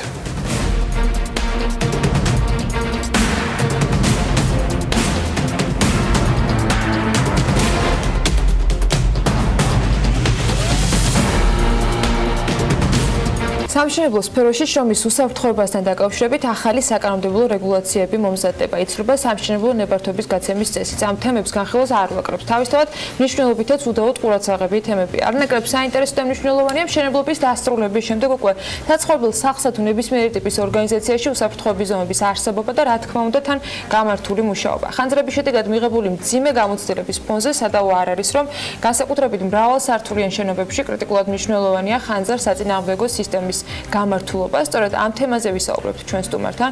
გუშინდელი მაგალითიც გმარა იმისათვის, რომ ხანძარ საწინააღმდეგო სისტემების არსებობა მნიშვნელოვანია. გიორგი ცაავას კომპანია ვიზირის გენერალურ დირექტორს მასპინძლობთ საქმიანი დილაში. მოგესალმებით, მადლობა. ჩვენთან ერთად მე მადლობელი ვარ დამსაქმებელთა ასოციაციის, რომ კომპანია ვიზირის და მისი საქმიანობის შესახებ დღეს გვეცოდინება მეტი. ნამდვილად. და ანას შესავლიდან გამომდინარე სურს აქცენტირება ვიდრე გადავალთ უსაფრთხოების სისტემებზე მთლიანად, სადაც მნიშვნელოვანია მათ შორის ხანძარსაწინააღმდეგო სისტემებიც. კომპანიის შესახებ სურს მეტი იცოდეს ჩვენმა საქმიანმა მაყურებელმა, რა საქმიანობს ვეზირი, ამდენი წლისა, რა ტიპის პორტფელი და გამოცდილება დააგროვა, თუ შეიძლება ამაზე ოდნავ მეტი. სიამოვნებით, კომპანია ვეზირი უკვე 20 წელზე მეტია ოპერირებს საქართველოს ბაზარზე, როგორც ტელეკომუნიკაციის, ასევე უსაფრთხოების სისტემების ინტეგრაციის კუთხით. არა მარტო საქართველოზე, არამედ ჩვენ გვაქვს ფილიალი უკრაინაში და უახლოეს მომავალში ვაპირებთ ამ დღეებში უკვე მომზადების პროცესში ვართ ფილიალის გახსნას სომხეთში. დასაქმებული გვყავს 550-ზე მეტი კვალიფიციური თანამშრომელი, რომელთა მუდმივ გადამზადებას ვახდენთ როგორც საქართველოს ტრეინინგ ცენტრებში, ასევე მის ფარგლებს გარეთ. შესრულებული გვაქვს 200-ზე მეტი კომპლექსური ინტეგრირებული პროექტები, ასევე როგორც საქართველოში, ისე მის ფარგლებს გარეთ, უკრაინაში, თურქმენეთში, სომხეთში. ანუ არ ნიშნავს ფილიალი იმას, რომ მხოლოდ უკრაინაში ხარ წარმოქმნილი, ნიშნავს იმას, რომ რეგიონის მასშტაბით მოღვაწეობთ. და ვემსახურებთ ისეთ დიდ ორგანიზაციებს საქართველოში, როგორც არის TBC ბანკი, BP საქართველო, საქართველოს ტელერადიო ცენტრი, არის ძალიან ბევრი ანუ გრიფით საიდუმლო პროექტები, რომლებზეც ვერ ვისაუბრებ, მაგრამ ძალიან რაც მომსახურებას გულისხმობს ამ შემთხვევაში საქართველოს ნაწილში თქვენი მომსახურება, ანუ დაგეგმარებიდან დაწყებული, იმიტომ რომ სისტემებზე როდესაც ვსაუბრობთ, ეს არ არის მხოლოდ უკვე აშენებულ შენობაში რაღაცა რამდენიმე, ვთქვათ, სიგნალის გამცემი, მოწყობილობის დამონტაჟება. რა ტიპის მომსახურება არის ეს, რომ აგვიღწეროთ, რას გულისხმობს ერთიანად? პირველ რიგში თვითონ უსაფრთხოების სისტემები ზოგადად ვთქვი და ტელეკომუნიკაცია ჩავშლით ჩვენს პორტფელს. უსაფრთხოების სისტემებში გულისხმობთ ვიდეო მეთვალყურეობას, ხანძრის დეტექციის და ქრობის სისტემებს, ასევე შეღწევის საწინააღმდეგო სისტემებს, პერიმეტრის კონტროლს, დაშვების კონტროლს და ასე შემდეგ. ხოლო ტელეკომუნიკაციის მიმართულებით რადიოკავშირის სისტემები, ტელეფონია, კოლ-ცენტრები, საერთოდ IT ინფრასტრუქტურის მოწყობა, მაგრამ გარდა ამისა, თუ დამკვეთს ექნება სურვილი, ჩვენ შეგვიძლია კონკრეტულად მის მოთხოვნაზე სპეციალური გადაწყვეტა შევთავაზოთ და რაცაა ჩვენი სიძლიერე სხვებთან შედარებით ის არის, რომ რაც ჩამოთვალე ამ სისტემების ინტეგრაცია შეგვიძლია ერთიანად, ანუ ამ სისტემების დაკავშირება, რაც დამკვეთისთვის ძალიან მნიშვნელოვანია. ეს დიდი კომფორტია. ძალიან დიდი კომფორტია და ძალიან მნიშვნელოვანია განსაკუთრებით უსაფრთხოების მიმართულებით. ეხლა რაც შეეხება თვითონ რა პროცესებს გავდივართ ჩვენ პროექტირების. თუ არა უკვე დასრულებული მშენებლობის არსებული მომუშავე ორგანიზაციის რეალობაში მოგვიანებით. მე თქვენს პირველ კითხვას დაუბრუნდები, რაც შეეხება თვითონ დამკვეთებს, ჩვენ თავაზობთ უკვე მისი საჭიროების დადგენის ფაზიდან დაწყებული, უკვე დიზაინის, თვითონ დიზაინის შედგენაში ვიღებთ მონაწილეობას. პროექტირებაში ყავს საპროექტო ჯგუფი, უკვე შემდეგ მოწყობილობების მიწოდება და მისი ინსტალაცია და მინდა ხაზგასმით აღვნიშნო, რომ ინსტალაცია და პროექტის ჩაბარები დასრულდება ამ სისტემის, რა თქმა უნდა, ამისთვის აუცილებელია მომსახურების გაწევა. შეიძლება ეს ჩვენ გავუწიოთ, ანუ მონტაჟის შემდგომი სერვისი ქვია მას, ან თუ ყავს პერსონალი გამოყოფილი კონკრეტულად ამ სერვისს ამ სისტემების მოსავლელად, ჩვენ რა თქმა უნდა ამ პროექტის ფარგლებში მათ გადამზადებას ვახდენთ, რომ ჩვენი მიზანია ეს სისტემა არა მარტო გამართულად ჩავაბაროთ, არამედ გამართულად იმუშაოს, რათა რეალურად ის საქმე გააკეთოს. ერთხელ აწყობილ სისტემას რომ იმუშაოს გამართულად. ძალიან კარგი კითხვა არის, ერთხელ აწყობილ სისტემას მუდმივად ჭირდება მოვლა. ეს არ არის სისტემა, რომელიც ერთხელ გააკეთებ და მთელი ცხოვრება იმუშავებს. შეიძლება ერთ თვეში დაჭირდეს, შეიძლება ერთ კვირაში დაჭირდეს. ამისთვის სპეციალურად უნდა იყოს ვიღაცა გამოყოფილი, ვინც მის მოვლა მომსახურებაზე იზრუნებს. იქ შეიძლება მტვერი იქნეს გადასაწმენდი, შეიძლება ელემენტი იყოს გამოსაცვლელი, სხვადასხვა ტიპის ანუ სხვადასხვა ტიპის მომსახურება ჭირდება, შეიძლება რუტინული მომსახურება იყოს საჭირო, მაგალითად თვეში ერთხელ, კვარტალში ერთხელ და და შეიძლება უკვე კონკრეტული დაზიანების შემთხვევაში ბიზნეს სექტორი თუნდაც ბოლო კითხვიდან გამომდინარე რაც ანამდასვა რამდენად ადეკვატურია და მოხვება იმ საჭიროებებს რაც არა მხოლოდ upgrade ან follow-up-ი ქვია ინსტალირებული სისტემების, არამედ რამდენად ადეკვატურია და ხედავს მნიშვნელობას, რომ ეს უსაფრთხოების სისტემები უნდა იყოს თავიდანვე, ან თუნდაც მერე, თუ მაინდა-მაინც ყველაფერზე სერტიფიცირება, ლიცენზირება და აუცილებელი და სავალდებულო უნდა შემოვიღოთ. ძალიან კარგი კითხვა არის. მე გაგიზიარებ ჩვენ გამოცდილებას, რაც წლების განმავლობაში დავაგროვეთ. ჩვენ გვხვდება სამი ტიპის ორგანიზაცია. პირველი ტიპის ორგანიზაცია, რომელიც საერთოდ არ ფიქრობს უსაფრთხოებაზე და არ თulis რომ ეს საჭიროა. მეორე ტიპის ორგანიზაცია, რომელიც თulis რომ არ ჭირდება, მაგრამ ვიღაცა ავალდებულებს, ეს შეიძლება იყოს სახელმწიფო ან მესამე პირი სადაზღვევო კომპანია და მესამე ტიპის ორგანიზაცია, რომელიც არის ჩვენი target ჯგუფი, რომლებიც თვლიან, რომ ეს აუცილებელია, ეს რისკები შეფასებული აქვთ და მათთვის რა გადაწყვეტა შეუძლია გამართულ სისტემას, ეს უკვე გაათვითცნობიერებული აქვთ.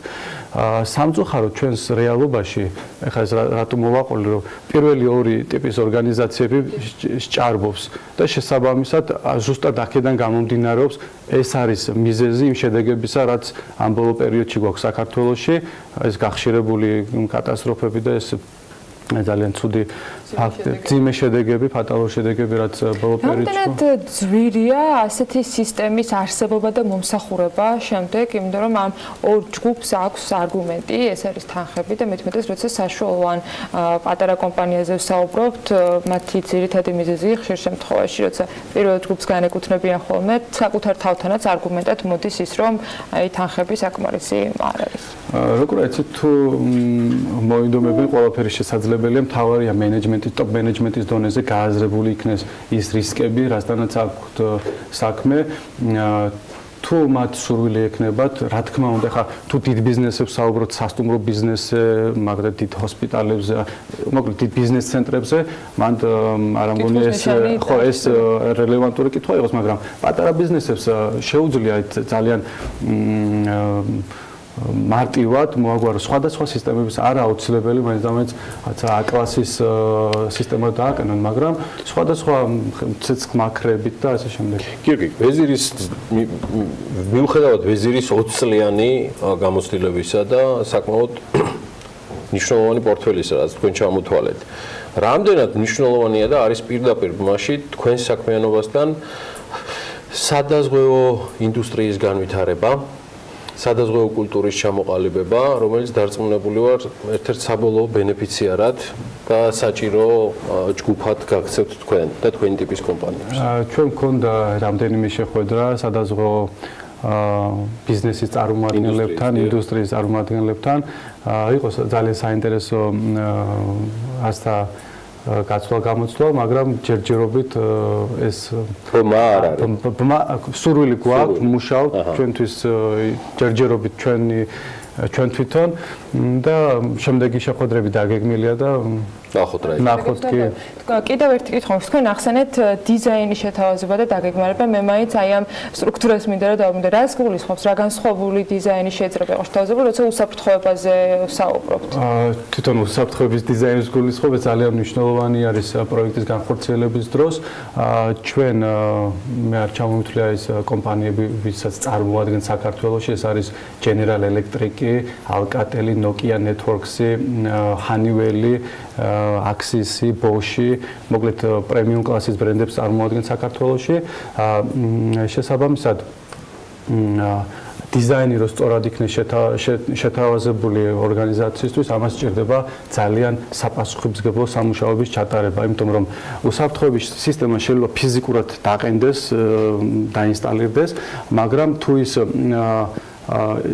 გათვლილი, ანუ კალკულაცია ხდება თვითონ ქარხანა, თვითონ მწარმოებელთან, თუ ის სწორად არ არის დათვლილი, შეიძლება ამ ჩვენთვის გამართულმა სისტემამ არასწორად იმუშაოს. ანუ შეიძლება ის კერა, სადაც ხდება ხანძარი, არასწორად იქნეს აღმოჩენილი და ყოველ შემთხვევაში ის მისთვის გამიზნული ის აირი იქნება თუ წყალი, სხვაგან შეიძლება დაიღვაროს და ანუ თუ ზუსტად არ იქნება ეს ყველაფერი. ბოლო კითხვა მაქვს, თქვენ რადგან საერთაშორისო გამოსვლები აქვს ოშთოში რეგიონში, რა სხვაობა არის დღეს ქართულ რეალობაში ამ წელში, იმიტომ რომ პრობლემის აქტუალობიდან გამომდინარე რაღაცა წინსვლა რომ გჭირდება, ამას ვაღიარებთ მე მგონი და ეს თემა პოპულარული და ძალიან აქტუალურია. უკრაინა ახსენეთ, სხვა მეზობელი ქვეყნები აპირებთ ოფისის გახსნას კიდევ ერთ ქვეყანაში, რა სხვაობას ხედავთ ამ შემთხვევაში მოთხოვნას? ვეზირის სამოქმედო სამომავლო გეგმები გკითხათ. ვეზირის სამოქმედო გეგმები ეს წელი ძალიან აქტიურია ჩვენი მიმართულებით. არის გამოცოცხლება, შემდეგ ახალი სასტუმროები, რაც არის ჩვენი target ჯგუფი. ძალიან ჩვენი პროგნოზებიდან გამომდინარე საკმაოდ წარმატებულ წელს ველოდებით. რაც შეეხება ერთ დავამატებდი კიდე ჩვენი მიდგომა და საერთოდ ამ სისტემების ინტეგრაციას რა უპირატესობა აქვს. არის უსაფრთხოების სისტემები, რომელსაც ცალკე აყენებენ, მაგრამ კრიტიკულად მნიშვნელოვანია ეს სისტემები ერთმანეთში იყოს ინტეგრირებული და რა იგულისხმება აქ. მარტო ხანძრის დეტექცია და ქრობა არ არის მთავარი, ამასთან აუცილებელია განგაშის სიგნალი სწორად იქნეს მიწოდებული შესაბამის სართულებთან და შესაბამის უბნებთან, ასევე ამასთან უნდა იყოს კავშირში ევაკუაციის თლიანი სისტემა, რომ როცა ხდება უკვე კონკრეტული ფაქტი, თლიანმა ორგანიზაციამ, თლიანმა შენობამ მოახერხოს პირველ რიგში ადამიანებისთვის უსაფრთხო ევაკუირება და ევაკუაცია და შემდეგ უკვე შენობა ნაგებობის დაცვა. და ამასთანავე არა მარტო უსაფრთხოების სისტემები, აუცილებელია ეს სისტემები სწორად იქნეს ინტეგრირებული ლიფტის სისტემასთან, ასევე ელექტრომომარაგებასთან, ვენტილაცია კონდიცირებასთან. რამეთუ თუ ესენი არასწორად იქნა ინტეგრირებული და არასწორად იქნა დაპროგრამებული, ამ შემთხვევაში ლიფტი შეიძლება გამოყენებული იქნეს ევაკუაციისთვის, რაც ნამდვილად დაუშვებელია. ამისთვის მას უნდა ქონდეს სპეციალური კვების წყარო, თუ მაგალითად ლიფტი ამ დროს მოძრაობს, რომელიც უსაფრთხო სართულამდე მოახდენს ამ ხალხის ჩაყვანას. და თუ მაგალითად ამისთვის ძირითადად პირველი სართულია გათვლილი, თუ პირველი სისტემა მიცის, რომ პირველ სართულზეა ხანძარი, მას უნდა ქონდეს გეგმა B, რომელ სართულზე უნდა მიიყვანოს ეს ხალხი, ამის შემდეგ ლიფტი უნდა გაჩერდეს, გაიღოს კარები და არ უნდა მოხდეს მისი გამოყენება. იგივე შეიძლება ითქვას ელექტრომომარაგებაზე, თუ ელექტრომომარაგება დროულად არ გაითიშა და სწორედ აი ამ დეტალებიდან გამომდინარე გკითხეთ, რამდენად შესაძლებელია უკვე დასრულებული მშენებლობის შემთხვევაში ამ სისტემების ინტეგრაცია? შესაძლებელია გააჩნია თვითონ ობიექტს, გააჩნია დამკვეთის მოთხოვნებს, ყველაფერი შესაძლებელია, არ არის არანაირი. მორგებადია ამ შემთხვევაში? კი, რა თქმა უნდა, გააჩნია უბრალოდ იქ შეიძლება რაღაცა მილების გაყვანის დროს რაღაცა ლოკალური სამუშაოები დაჭირდება. დანარჩენი ყველაფერი შესაძლებელია გქონია ამის გამოცდილება. წარმატებები ვეზირს. ძალიან დიდი მადლობა. მადლობა სტუმრობისთვის გიორგი ცაავას, იგი კომპანია ვეზირის გენერალური დირექტორია. მე მადლობელი ვარ დამსაქმებელთა ასოციაციის და ბატონი გუჯამელაძის, რომელიც გვაძლევს საშუალებას მინიმუმ კვირაში ერთხელ რომ გავიცნოთ ეს კომპანიები და გავაცნოთ რაც მთავარია ჩვენს საქმიან მაყურებელს. ეხლა კიდევ ერთი საინტერესო კოლაჟი მინდა შემოგთავაზოთ საერთაშორისო ამბებისა, რომელსაც პერიოდულად ჩვენი ახალგაზრდა კოლეგა ლევან თაღიაშვილი უყრის თავს, საკმაოდ საინტერესო ამბებით მსოფლიო ეკონომიკის და ბიზნესის სფეროდან. გიორგი ვისარგებლებ შემთხვევით და მეც ძალიან დიდ მადლობას გადავხდი დამსაქმებელთა ასოციაციას და ბატონ გუჯამელაძეს ამ შესაძლებლობისთვის. დიდი მადლობა. მადლობა გიორგი, მოდი ნახოთ ლევანის კოლაჟი.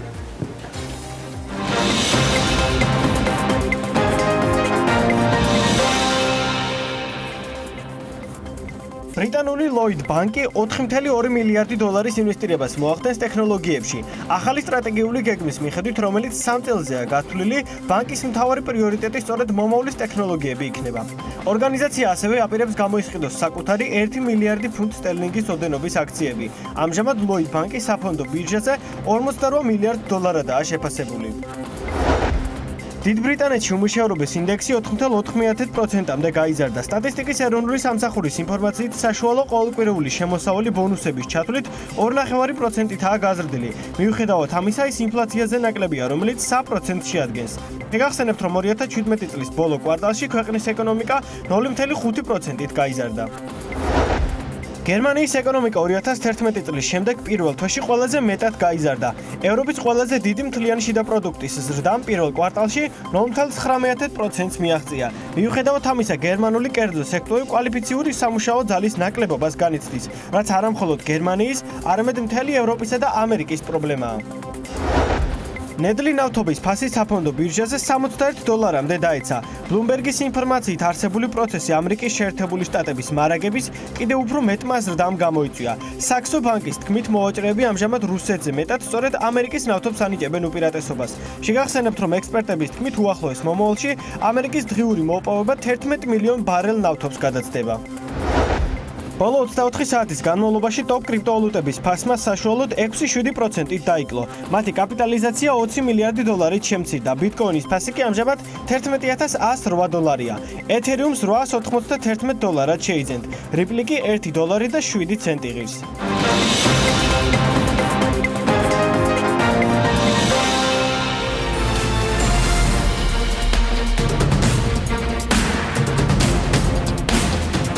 Expo Georgia განათლების მერვე საერთაშორისო გამოფენის მასპინძელია International Education Fair Georgia 2018 23 თებერვალს 12 საათზე მე-11 პავილიონში გაიხსნება და მასში 14 ქვეყნის 70-ზე მეტი მონაწილე იქნება წარმოდგენილი შესაბამისი პროგრამით, რა თქმა უნდა. საბაკალავრო, პროფესიული, სამაგისტრო და სადოქტორო პროგრამების მრავალფეროვნებით ორგანიზატორები გვპირდებიან, რომ დამთვალიერებლებს საშუალება ექნებათ შეხვდნენ უმაღლესი სასწავლებლების წარმომადგენლებს, მიიღონ პასუხი მათთვის საინტერესო კითხვაზე.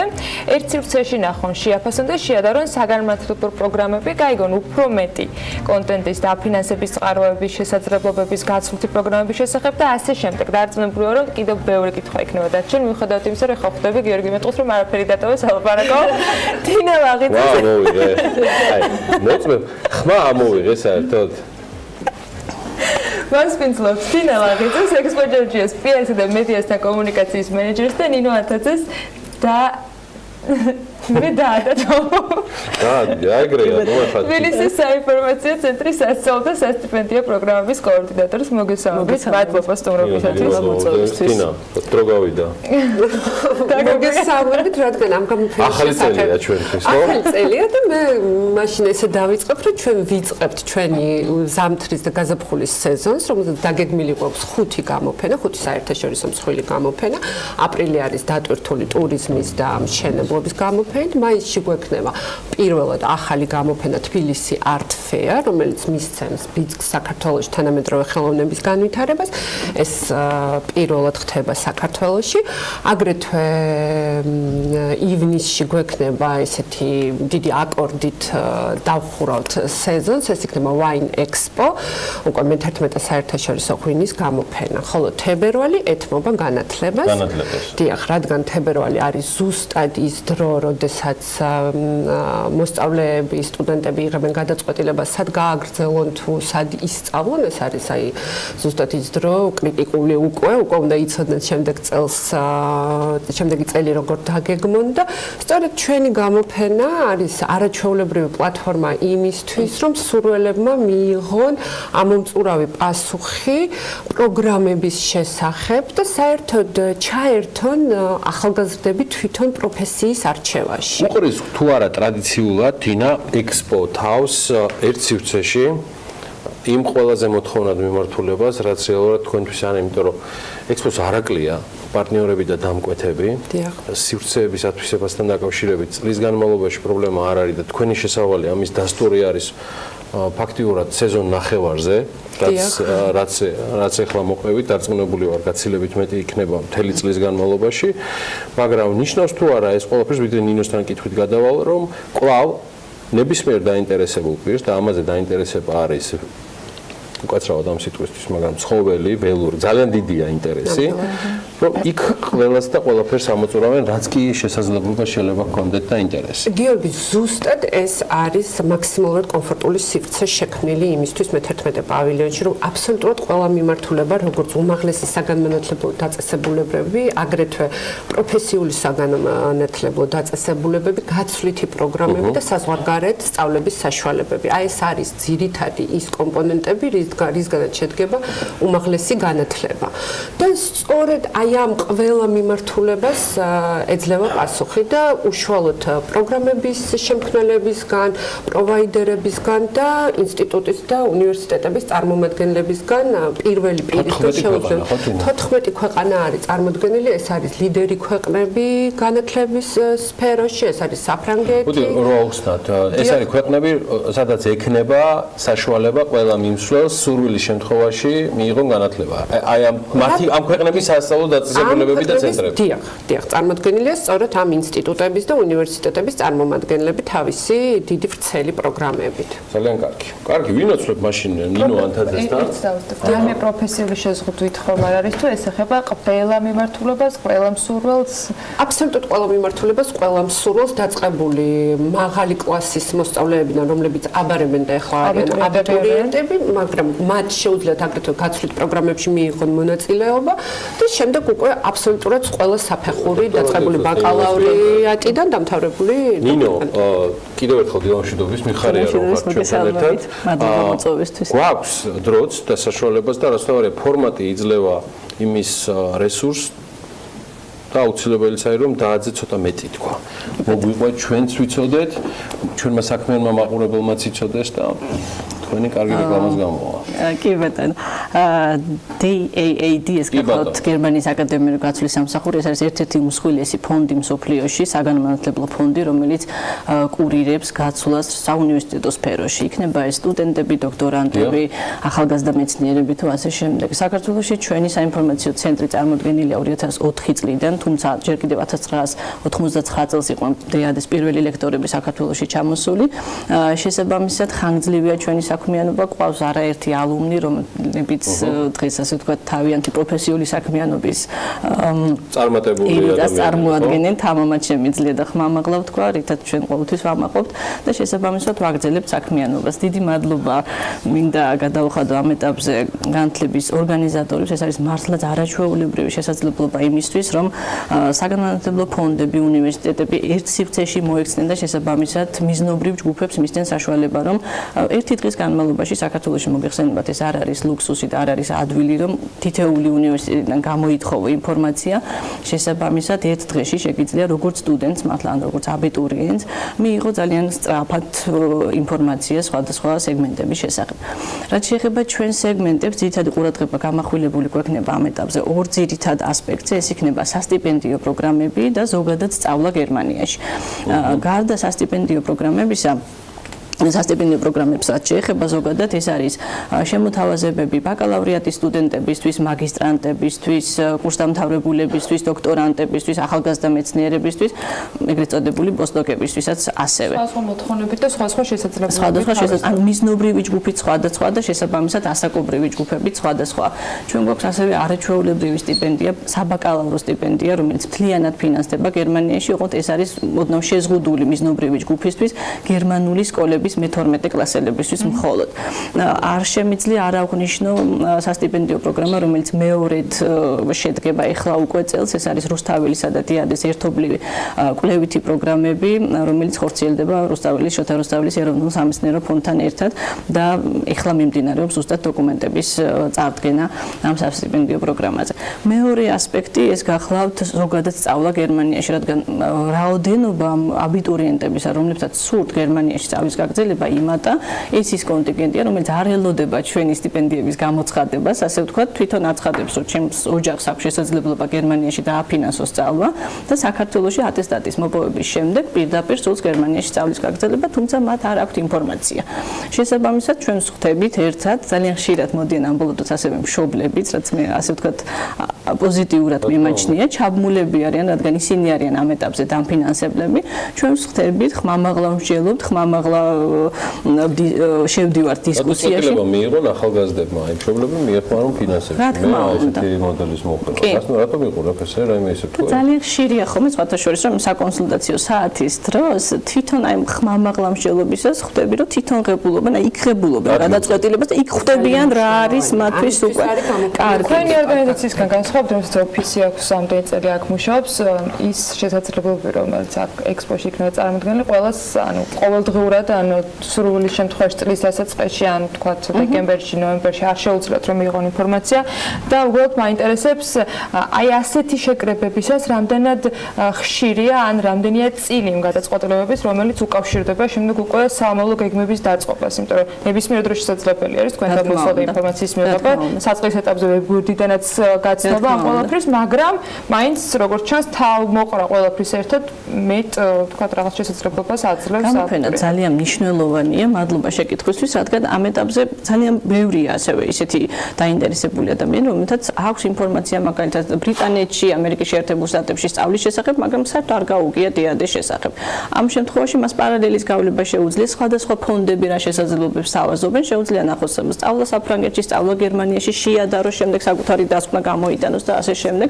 ანუ ჩვენ ასე ვთქვათ უფრო გაცნობიტი სახის არის ხოლმე ჩვენი შეხვედრა გამოფენის ფარგლებში ამ კონტინგენტთან და შემდეგ უკვე ძირეული კონსულტაციის მოთხოვნის აუცილებლობის შემთხვევაში ჩვენ უკვე გადავდივართ ინდივიდუალურ საკონსულტაციო საწოლს. თქვენი აკოფნით არის პარადიგმა გერმანიასთან დაკავშირებით, რომ უმთავრესია ენის ცოდნა და მოდელის სწავლებისა ადგილზე იქ არის უფასო.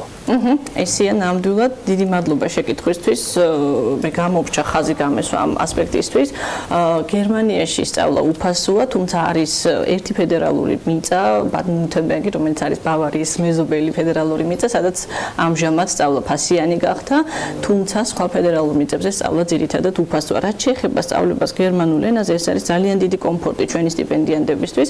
გარდა საბაკალავრო სტიპენდიისა, ყველა სხვა სასტიპენდიო პროგრამის ფარგლებში იქნება ეს მაგისტრატურა, დოქტორანტურა, პოსტ, ასე ვთქვათ, კვლევები და ასე შემდეგ, ყველა ეტაპზე შეუძლიათ ინგლისურად წარმართონ თავიანთი კვლევა იქნება ეს თუ სამაგისტრო პროგრამების განხორციელება, შესაბამისად ჯგუფი ჩვენთან საკმაოდ არანაირი შეზღუდვა არ არსებობს. ეს ადამიანები იდეაში ისიც პარადიგმა აღმოჩნდა, რომ არ არის, რომ არის ერთი კონკრეტული მიწა, ამ შემთხვევაში რეგიონი, რომელიც ყველაზე დიდი?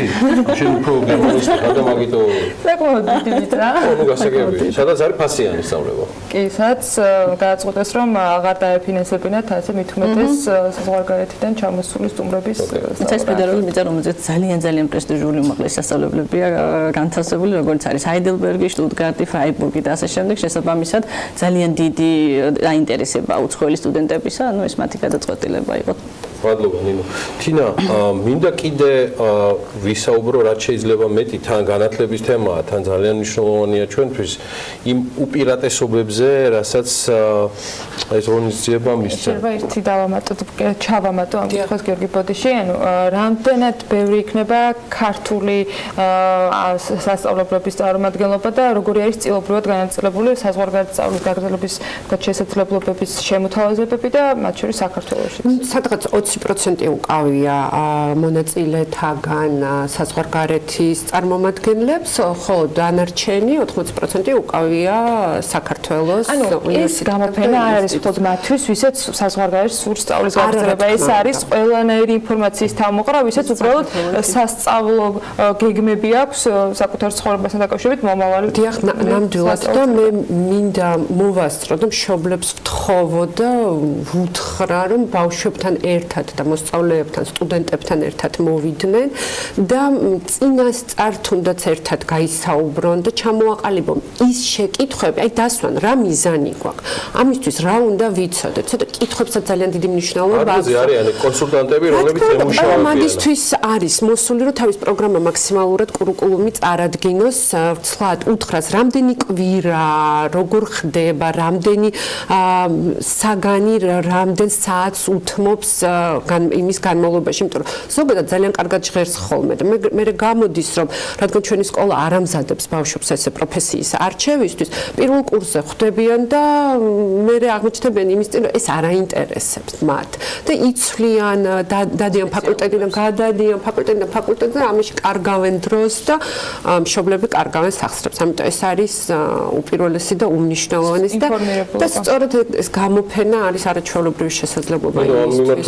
დაემერჩევა სხვა, რომ მაქსიმალურად ეფექტურად წარიმართოს მოსვლთა. ტრაფიკი დიდი იქნება. კი.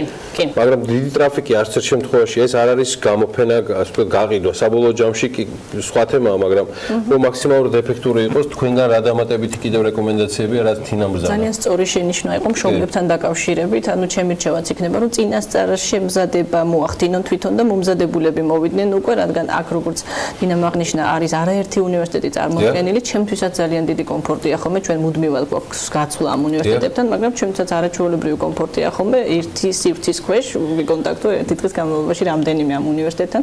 შესაბამისად თვითონ ჩამოაყალიბონ მოლოდინები, რას ეძებენ. ანუ ძალიან ხშირია ხოლმე, როდესაც უნივერსიტეტს ნახავენ, შემდეგ ხდება ხოლმე უკვე, ასე ვთქვათ, ამ მოლოდინების განსაზღვრა. პირიქით, ჯერ მე რას ვეძებ და შესაბამისად აქედან ვიღებ უკვე გადაწყვეტილებას, შეესაბამება თუ არა ჩემს მოლოდის ესა თუ ის უნივერსიტეტი და არა პირიქით. და მიუხედავად იმისა, რომ ვთქვათ, ერთი სივრცის კომფორტი არის ადგილზე შექმნილი, თინა ეს ღონისძიება გრძელდება 1 დღე სრული, ხო? 2 დღე. 23, 24 თებერვალი. 2 დღის განმავლობაში გახსნილი ეს კი 11 საათიდან 7 საათამდე მუშაობს. შაბათია და ყოველ შეუძლია მოგზანდეს და მაქსიმალური ინფორმაცია მიიღოს.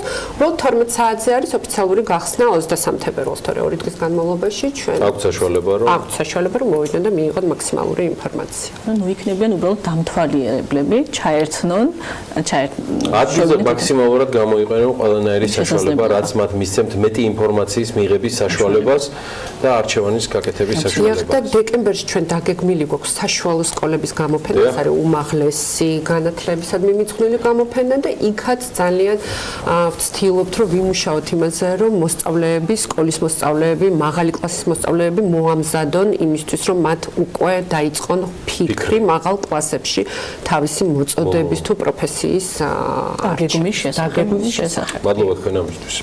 თინა ლაღიძე, ექსპო ჯორჯიას PR-ისა და მედიასთან კომუნიკაციის მენეჯერი და მადლობა ნინო ანთაძეს, დეადის თბილისის საინფორმაციო ცენტრის სასწავლო და სასტიპენდიო პროგრამების კოორდინატორს. ჩვენ მოკლე პაუზაზე გავალთ სარეკლამოზე და სულ რამდენიმე წუთში ლიკა კარდავას რუბრიკის დროა. დაელოდეთ ძალიან საინტერესო ამბებს ეს თბილისი გარბინსის თემაა.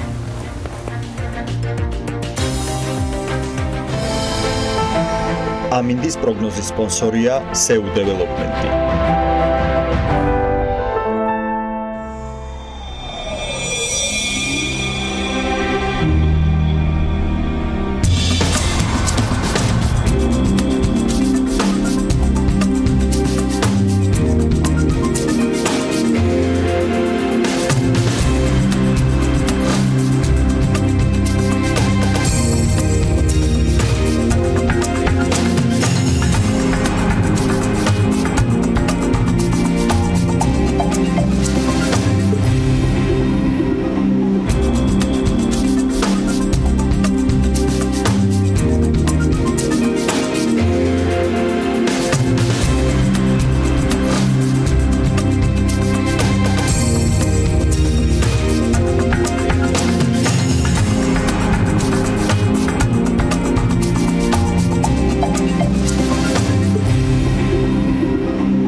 ამინდის პროგნოზის სპონსორია SEU დეველოპმენტი.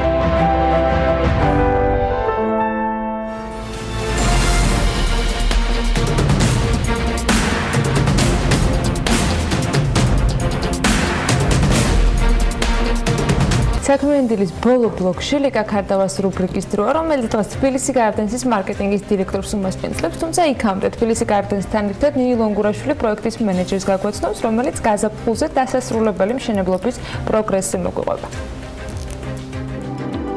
I would like to make a short presentation of the project. მინდა მოკლედ მოგიყვეთ იმ პროექტისა და მისი მშენებლობის პროგრესის შესახებ. თბილისი გარდენსის სრული ტერიტორია 4 ჰექტარზეა განთავსებული, სადაც დაირგო 67 ხე და 4300 სხვადასხვა სახეობის მცენარე. ეს მცენარეები იტალიიდან არის ჩამოტანილი და ისინი სპეციალურად თბილისის კლიმატური პირობებისთვის არის შერჩეული. ტერიტორიის ლანდშაფტის გამწვანებისა და ინფრასტრუქტურის განვითარებაში ჯამში 2 მილიონზე მეტი ამერიკული დოლარი დაიხარჯა. თბილისი გარდენსის მაცხოვრებლები ორდონიანი მიწისქვეშა ავტოსადგომით ისარგებლებენ, რომელიც 239 ავტომობილზეა გათვლილი. ტერიტორიაზე ასევე მოეწყო სტუმრებისთვის პარკინგი, კომპლექსი ასევე მოიცავს საბავშვო მოედანს, პიაცას და ამფითეატრს. თავად შენობა ებრაული არქიტექტურული კომპანია MYS-ის მიერ არის დაპროექტებული შენობა 110 მეტრის სიმაღლისაა და ის მონოლითური ბეტონით არის ნაშენები, რის გამოც ის მიწისძვრის ძლიერი ბიძგების გამძლე კონსტრუქციაა. შენობა თითქმის დასრულებულია, ამ ეტაპზე გარე ფასადის საბოლოო სამუშაოები მიმდინარეობს. ფასადი ალუმინის პანელებით არის მოპირკეთებული და გააჩნია სრული იზოლაცია. ასევე ფანჯრები ალუმინისგან გაკეთებული და ისინი ენერგოეფექტურია. შენობა აღჭურვილია დიზელ გენერატორით, რომელიც საჭიროების შემთხვევაში სრულად მოამარაგებს სახლს ელექტროენერგიით, ხოლო სახურავზე განთავსებულია რეზერვუარი, რომელიც წყლის მიწოდების შეწყვეტის შემთხვევაში თითოეულ მაცხოვრებელს მოამარაგებს. გამომდინარე იქიდან, რომ შენობა მაღალია, ჩვენ დავაყენეთ Mitsubishi Shanghai-ის 4 სწრაფმავალი ლიფტი. შესაბამისად, ყველაზე დაბალი დონიდან ბოლო სართულამდე ასასვლელად ლიფტს 60 წამი ესაჭიროება. შენობა ასევე მოიცავს სხვადასხვა დასასვენებელ და გასართობ ზონებს. ესენია ფართო ლობი, რომელიც არის ბიზნეს ლაუნჯი, სტუმართა მოსაცდელის სივრცე, ასევე სავარჯიშო დარბაზი, 2 საცურაო აუზი, მათ შორის 1 ოლიმპიური და 1 საბავშვო სიდიდისა, საუნები, საშხაპეები და იოგას ოთახი. ინტერიერი მთლიანად ვინსენტ ვულფის დიზაინით არის შექმნილი. ინტერიერის შემადგენელი დეტალები ევროპასა და შეერთებულ შტატებში შევიძინეთ და ამ ყველაფერს საქართველოში ერთ თვეში ჩამოვიტანთ. ეს შენობა სრულად შეესაბამება შეერთებული შტატების ეროვნული ხანძარსაწინააღმდეგო ასოციაციის უსაფრთხოების წესებს. ამიტომაც მთლიანად ტერიტორიაზე განთავსებულია ხანძარსაწინააღმდეგო სპრინკლერები, სახანძრო და აუდიო სიგნალიზაცია. ყველა კარი და მათ შორის ბინის კარები ცეცხლგაუნტარი მასალისგან არის დამზადებული. შენობაში ასევე გაკეთებულია საევაკუაციო გასასვლელები, ხანძარსაწინააღმდეგო სისტემა და ჰიდრანტები. ასევე განთავსებულია ავტოსადგომისა და ეზოს ტერიტორიაზე. შენობის არქიტექტორები მაქსიმალურად შეეცადნენ მორგებოდნენ მაცხოვრებელთა საჭიროებებს. შესაბამისად, შენობის კონსტრუქცია რიგელების გარეშე არის აშენებული, რის გამოც ბინებს მაღალი ჭერი აქვს და ტიხრების მარტივად ცვლილების გარეშე საშუალებას იძლევა. გათბობის ქვაბები და კონდიციონერები არა ტერასებზე, არამედ თითეული ბინის ტექნიკურ კორიდორში განთავსდება. ბინებს შორის ხმაურის დასახშობად სართულებს შორის ხმის იზოლაციაც გაკეთდა, ხოლო ბინების კარი აკუსტიკურად რეზისტენტულია.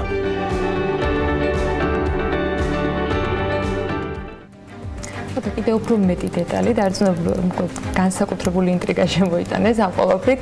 იქა ქართაოს რუბრიკაში გელოდებათ. პროფესორი ჯორჯიეჯის დამფუძნებელი და მმართველი დღეს თეალომინაძეს, როგორც გითხარით, თბილისის გარდენსის მარკეტინგის დირექტორს მასპინძლობს.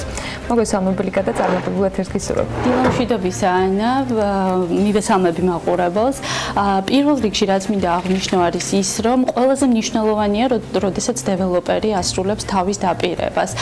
როდესაც ჩვენ გასულ ჩვენს რუბრიკებში ვაშუქებდით თბილისი გარდენსის მშენებლობის მიმდინარეობას, ჩვენ ყოველთვის ვსაუბრობდით იმ ეტაპებზე, განვითარების ეტაპებზე, რა ეტაპებსაც გადიოდა ეს მშენებლობა და სწორედ მაშინ აღინიშნა, რომ გაზაფხული იყო ის პერიოდი, როდესაც ეს მშენებლობა დასასრულს მიუახლოვდებოდა და თავისი, ასე ვთქვათ, ყველა სრული ინფრასტრუქტურით და საერთაშორისო სტანდარტებით, რომელიც ამერიკული ცათამბჯენის, ასე ვთქვათ, სტანდარტებს პასუხობს, უკვე თვალსაჩინო იქნებოდა პოტენციური მყიდველებისთვის. ჩვენ ამ რგოლში ვნახეთ, რომ ეს ყველაფერი სახეზეა თეიკო და ძალიან ასე ვთქვათ ესთეტიურიც არის, ძალიან საამაყო, როდესაც აი ესეთი დონის მშენებლობა გვაქვს ქალაქში წარმოდგენილი და რაც აღსანიშნავია და ესეთი ხაზგასასმელი ჩემთვის, $2 მილიონ ინვესტიცია, ეს არის საკმაოდ დიდი ინვესტიცია დეველოპერის მხრიდან ინფრასტრუქტურაში და გამწვანებაში. თუ შეგიძლია კიდევ ერთხელ, ასე ვთქვათ, თქვათ, გითხრა იმის შესახებ თუ რა ეტაპზე ამშენებლობა, რას უნდა ველოდოთ უახლოეს პერიოდში და როგორია, ასე ვთქვათ, დეველოპერის უახლოესი აჯენდა მშენებლობის განვითარებასთან დაკავშირებით. მოგესალმებით, ლიკა. ჩემი დღევანდელი სტუმრობის მიზანი სწორედ ეს არის, რომ როგორც აღნიშნე, არაერთხელ ყოფილვარ თქვენი გადაცემის სტუმარი თბილისი გარდენსის სახელით და მუდმივად ეს ყველაფერი იყო ხოლმე დაპირების დონეზე და მომავალში საუბარი. დადგა ის ეტაპი, როდესაც ადამიანებს, უბრალოდ დაინტერესებულ პირებს შეუძლიათ უკვე ეს ყველაფერი ხელშესახებად ნახონ, შეეხონ და ათვალიერონ. ეს იქნება გამწვანების ნაწილი თუ ეს იქნება ის დასასვენებელი, ასე ვთქვათ, facilities ეგრეთ წოდებული, რაც არის ხო, აუზი, იგივე ინფრასტრუქტურა, აუზი, სავარჯიშო დარბაზი, დავამატეთ იოგას ოთახი რაღაც მოთხოვნიდან და ტრენდიდან გამომდინარე, რომელიც არ არსებობდა და ვთქვათ თავდაპირველ პროექტში განთვალისწინებული არ იყო. ამ ეტაპზე მიმდინარეობს უკვე გარე ფასადი თითქმის სრულად არის დასრულებული. გამწვანების ასევე ის ეტაპები, რომლებიც იყო დანაპირების და თქვენთან ერთად ვუყურებდით რაღაც პროგრეს პერიოდულად დასრულებულია და ეხლა უკვე ისღა დაგვრჩენია დაველოდოთ გაზაფხულს, როდესაც ეს ყველა მცენარე თუ ყვავილი და ხე აყვავილდება. გაზაფხულის მე და ანი აუცილებლად პირობას შევასრულებ და გესტუმრებით ყვავილობის დაკპატიჟებთ, ანუ ვფიქრობთ, რომ ამასაც რაღაც თავისი სიმბოლური დატვირთვა მივცეთ შენობის ექსპლუატაციის შესვლას და ამ ღონისძიებაზე აუცილებლად დაკპატიჟებთ. როგორც სიუჟეტში იქნა აღნიშნული, ხაზგასმით მინდა გავაკეთო, რომ შენობა ექსპლუატაციაში შევა გაზაფხულზე. გაზაფხულზე შესვლასთან ერთად ექსპლუატაციაში შენობის შესვლის შემდგომ უკვე ჩვენი საფასო პოლიტიკა შეიცვლება, თუმცა ამაზე უკვე უფრო დეტალურად თქვენს რაღაც მომდევნო გადაცემებში ვისაუბრებთ, მაგრამ მნიშვნელოვანია, რომ იმ მომენტიდან ხო ეს აღინიშნოს, იმ მომენტიდან, როდესაც შენობა დასრულდება და ექსპლუატაციაში შევა, საფასო პოლიტიკა შეიცვლება. სწორედ საფასო პოლიტიკაზე მინდა შეგეკითხოთ, როგორია დღეს თბილისი გარდენსის საფასო პოლიტიკა და იგივე მომხმარე პოტენციური მყიდველების მხრიდან ინტერესი როგორია. თქვენ დაანონსეთ ტური თბილისი გარდენსის ტერიტორიაზე სოციალურ მედიაში ჩვენ შეგვხვდა თქვენი განაცხადი, როგორი გამოხმაურება აქვს და რამდენად ინტერესდებიან დაუშვათ თბილისი გარდენს შეთავაზებით, იგივე ფასებით, როგორ პირობებს თავაზობთ მათ, რამდენად მიმზიდველია მათთვის თქვენი მოცემული ეტაპისთვის ჩვენ გაყიდვებს ახორციელებთ დაახლოებით 11 თვე, ანუ დავიწყეთ წინა წლის მარტში, ანუ 1 წელი სრულად არ შეგვსრულებია, ამ ეტაპისთვის დაახლოებით გაყიდულია 40%, რაც არის ჩვენი კომპანიის გეგმა, ანუ როგორი ასე ვთქვათ მიზნებსაც ვისახავთ გაყიდვების კუთხით, ზუსტად იმ გეგმით მივდივართ. რა თქმა უნდა, მას შემდეგ რაც უკვე, როდესაც უკვე შენობა ექსპლუატაციაში შევა, გაჩნდება რეალური პრეცედენტი, ასე ვთქვათ, ცხოვრების და ადამიანები ნახავენ, რას ნიშნავს ცხოვრობდეთ თბილისი გარდენში, რა თქმა უნდა, ეს გაყიდვების ტემპი უკვე ბუნებრივია, რომ სხვანაირად იმატებს. რაც შეეხება იმ სოციალურ მედიაში, რაც შემოხდა გვეწვიეთ ტურზე, ანუ მუდმივად ჩვენ ვამბობთ და მოვუწევთ ადამიანებს, რომ გვეწვიეთ შოურუმში, იმიტომ რომ იდგა კონსტრუქციული ნაწილი, თუმცა ეს ყველაფერი როგორც აღნიშნე, სულ იყო დაპირების დონეზე, რომ აი ნახეთ ესეთი რენდერი, ესეთი აუზი გვექნება, აი ნახეთ შეხესპინეს, თუმცა დღესდღეობით უკვე არის სრულად გამზადებული შენობა, ისე რომ ადამიანი გაინტერესებულმა პირმა არა მხოლოდ ეს საერთო ინფრასტრუქტურა ნახოს, არამედ ავიდეს უკვე შესაბამის სართულზე და სრულად ნახოს, როგორ გამოიყურება დამთავრებული კორიდორი, როგორ გამოიყურება თეთრი კარკასი. ანუ ეს ყველაფერი მზად არის, რეალურია, ხელშესახებია. რა თქმა უნდა, იმ ადამიანებმა, რომლებიც იყიდეს მიღებაც უფრო მარტივია. იმ ადამიანებმა, რომლებიც იყიდეს შენობა, ჩვენთან არის ოფცია, როგორც იცით, ერთი თეთრი კარკასი, მეორე არის რემონტით. ადამიანებმა, რომლებიც იყიდეს რემონტით, ანუ შეძლებენ უკვე შენობის ექსპლუატაციის შესვლის დღიდან იქ ცხოვრებას. შესაბამისად, ინფრასტრუქტურა სრულად უნდა იყოს დასრულებული და ეს დანარჩენი სართულებით და მთლიანად შენობა, ანუ ეგრეთ წოდებული შავი ჭუჭყენის სამუშაო სრულად იქნება დამთავრებული. ძალიან კარგი. რაც შეეხება დასრულებული ბინის ვერსიას, მაგ შემთხვევაში თქვენ თავაზობთ ვინსენტ ვულფის გადაწყვეტას ინტერიერის გადაწყვეტას. რა თქმა უნდა, იქ არის ლავირების საშუალება და ჩვენ გვაქვს რამოდენიმე ვერსია, რომელსაც ვთავაზობთ, რომ ეს შაბლონური არ იყოს. თუმცა რა თქმა უნდა, ადამიანებს აქვთ, მაგრამ რემონტის შემთხვევაში მხოლოდ ამ ვერსიას ვთავაზობთ. წინამძღოლ შემთხვევაში უკვე თავისი გემოვნებით, ასე ვთქვათ, თვითონვე აკეთებენ რემონტს. თუმცა რაღაც რემონტის ფასიც იმდენად მომხიბვლელი იყო, რომ დამატებით ვინსენტ ვულფის დიზაინიც, რომ რა თქმა უნდა ყავს მომხმარებლები, რომლებმაც უპირობად აირჩიეს. ძალიან კარგი. ბატონმა საულიუსმა თქვენმა, ასე ვთქვათ, მშენებლობის მიმართულების მენეჯერმა საკმაოდ ფართოდ მოიცვა ყველა ის კომპონენტი, რაც ასე ვთქვათ, მნიშვნელოვანია პოტენციური მყიდველისთვის, იმისთვის, რომ მან შეაფასოს და მიიღოს გონივრული გადაწყვეტილება ბინის შესაძენად. თუმცა მინდა რომ თქვენთან ერთად ჩაუღრმავდეთ ეიკო ენერგოეფექტურობის თემას. რას მოიაზრებს ეს მიმართულება თბილისი გარდენში და რა კომპონენტებია აი ამაში გათვალისწინებული? რა სარგებლობს თავაზობთ? ენერგოეფექტურობა რაღაც გამწვანების საკითხის არ იყოს, უკვე ძალიან გავრცელებული ტერმინი არის. თუმცა ცხოვრების დონეზე, ასე ვთქვათ, აი რა ბენეფიტს და რა სარგებელს აძლევს ეს თითოეულ მოცხოვრებელს, ჯერ ვფიქრობ, მაინც კარგად არ არის გაანალიზებული, ადამიანებმა არ იციან. რატომ არის ეს ენერგოეფექტური? გარდა იმისა, რომ ენერგოეფექტური და სერტიფიცირებული მასალები ეს ნიშნავს ეკოლოგიასთან მეგობრულ, ასე ვთქვათ, გარემოს. ეს არის ხმის იზოლაცია, რომელიც ძალიან მნიშვნელოვანი ნაწილია და ვთქვათ, ახალაშენებულ ბინებში ჩვენ ხშირად ვაწყდებით ამ პრობლემას, როდესაც გვესმის მეზობლის ხმა და ასე შემდეგ და მეორე რაც ყველაზე მნიშვნელოვანია, ეს არის თბო დანაკარგების მინიმალიზაცია. რომ მაქსიმალურად ეს იქნება იგივე ჰაერის ტემპერატურის შენარჩუნება, ანუ როგორც გაგლების, ისევე სითბოს კუთხით მაქსიმალურად ნაკლები. სითბოს შენარჩუნება და ზაფხულში სიგრილის. რას აძლევს ეს, ასე ვთქვათ, მაცხოვრებელს? ეს არის ძალიან დიდი ეკონომია ყოველთვიურად, მერე უკვე კომუნალურ გადასახადებში. დაახლოებით პროცენტულობა მინიმალურად 40% მაინც ამცირებს და როდესაც ვთქვათ ჩვენ ეს გადაყვავს კომუნალურ ნაწილში საკმაოდ დიდ თანხაში დიდ სხვაობას იძლევა. წინა შენი კითხვას მინდა ასევე დაუბრუნდე, შენ აღნიშნე, აი ვთქვათ ფასთან მიმართებაში და რამდენად როდესაც ჩვენ დავაანონსეთ ფასი, ეს არის ჩვენი ახალი კანონმდებლობიდან 2950 ლარიდან და უფრო ადვილად რო აღიქვათ მოხარებულმა დაახლოებით ეს არის $1200-დან, რომელიც მე-9 სართულის ჩათვლით არის ეს ფასი და მე უკვე კვადრატული სართულების მიხედვით თითო კვადრატულზე ემატება $10. პირველი რეაქცია, როდესაც ეს ყველაფერი ისევ იყო დანაპირების დონეზე, რა თქმა უნდა წამოვიდა, რომ ეს არის ძვირი, რაღაც არა საქართველოში, თუმცა მე ყველა იმ ადამიანის ფიდბექი, ვინც იყიდა და ვინც ასევე არ იყიდა და უბრალოდ დაათვალიერა ტერიტორია.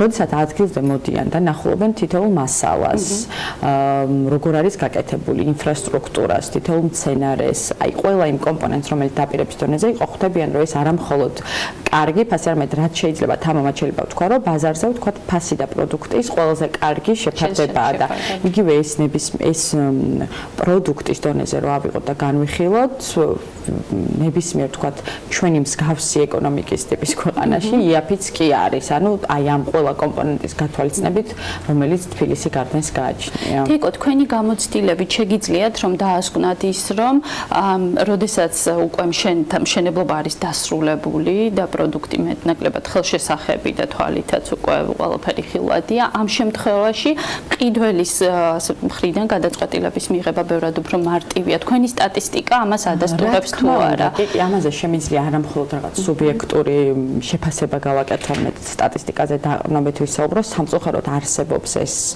ცუდი გამოცდილება დეველოპერების მიმართ, არადასრულებული მშენებლობები, ბოლომდე არ მიყვანილი მშენებლობები. ერთი ნაწილი, ხა მე ვთქვათ არაერთხელაც აღნიშნავს, როგორც ჩვენ დავიწყეთ გაყიდვების და თვითონ დეველოპერულმა პროექტმა ვთქვათ ბაზარზე შემოსვლის სტრატეგია იყო, რომ იმისთვის რომ გვეჩვენებინა ჩვენი ფინანსური სიმყარე, სრულად გავაკეთეთ კონსტრუქციული ნაწილი აბაშენეთ და მხოლოდ ამის შემდეგ დავიწყოთ ნაწილები, რაც ერთის მხრივ ეს ფინანსურ სიმყარეს მართლაც ასახავს და აჩვენებს. თუმცა მეორე არის ბევრი ადამიანი, რომელიც არის, რომ ამბობს, რომ იცით რა არის, აი გაკვირდებოდით, გიყურებდით, თან რაღაც საკმაოდ ისეთია მაღალია და თვალში საცემია, ესე რომ ვთქვათ, დიახ და გვეუბნებიან რა თქმა უნდა ადამიანები, იცით რა არის, გაკვირდებოდით და უკვე ეს ნდობა, როდესაც ადამიანები ხედავენ ამ ყოველდღიურ დონეზე უკვე პროგრესს, მით უმეტეს ვთქვათ მეზობლების შემთხვევაში, მართლა ყოველდღიურად ხედავენ, ანუ რეჟიმსაც სამუშაოს უკვე ხედავენ და უფრო მეტი გამბედაობა აქვთ, იმიტომ რომ როგორც წესი დიდ კორპუსებთან და დიდ კომპლექსებთან მიმართებაში ამის შიში კიდევ უფრო დიდია ხოლმე. ცათამბჯენებთან დაკავშირებით არის თქვათ რაღაც გარკვეული კრიტიკული შეფასებები. ცათამბჯენთან მიმართებაშიც არის კიდევ დამატებით არამხოლოდ თქვათ ექსპლუატაციის ნაწილში და არადასრულების, მაგრამ ჩვენ ახლა მაგალითად ვნახავთ Facebook-ზე გვეხმაურებიან სეისმოლოგიასთან დაკავშირებით. რა თქმა უნდა, ეს არის ძალიან დიდი ინვესტიცია. ჩვენ ამ დეველოპერ კომპანიას აქვს ძალიან დიდი გამოცდილება დეველოპერულ ბაზარზე, მთელი მსოფლიოს მასშტაბით და გვისაუბრია, რომ ჩვენი ჯგუფი ახორციელებს სხვადასხვა პროექტებს ამერიკაში, ჩინეთში, ევროპაში. სწორედ ამიტომაც იყო მოწვეული უცხოელი სპეციალისტები, რადგან ქართულ რეალობაში ცათამბჯენის, ასე ვთქვათ, ტექნოლოგიურად ცათამბჯენი მშენებლობის არც დიდი პრაქტიკა არსებობდა. სეისმოლოგიას რაც შეეხება, რა თქმა უნდა, არის შესწავლილი. ჩვენს შენობას აქვს 22 მეტრნახევარი სიმღრმეზე ჩასული ხიმინჯები და 22 მეტრნახევარი დაახლოებით არის 9 სართულიანი შენობა ადამიანმა რომ უფრო მარტივად აღიქვას და რა თქმა უნდა ეს ყველაფერი არის ასე ვთქვათ, უმაღლეს დონეზე გაკეთებული და ეს უსაფრთხოების ნაწილი არამხოლოდ სეისმოლოგიის ნაწილში, არამედ ყველა სხვა კომპონენტში იქნება ეს სახანძრო უსაფრთხოება, იქნება ეს აივნებზე, ვთქვათ, მოაჯირების სიმაღლე თუ ასე შემდეგ, ყველა დეტალი არის ძალიან ისე მკაცრად დაცული. ძალიან კარგი. მნიშვნელოვანია, როდესაც დეველოპერული პროექტი პასუხობს უსაფრთხოების ყველა სტანდარტს და კარგია, რომ იგივე დედაქალაქის მერიის მხრიდანაც უსაფრთხოების თემა ძალიან გააქტიურდა და არის ახალი მიმართულებები, რეგულაციები ამ მიმართულებით.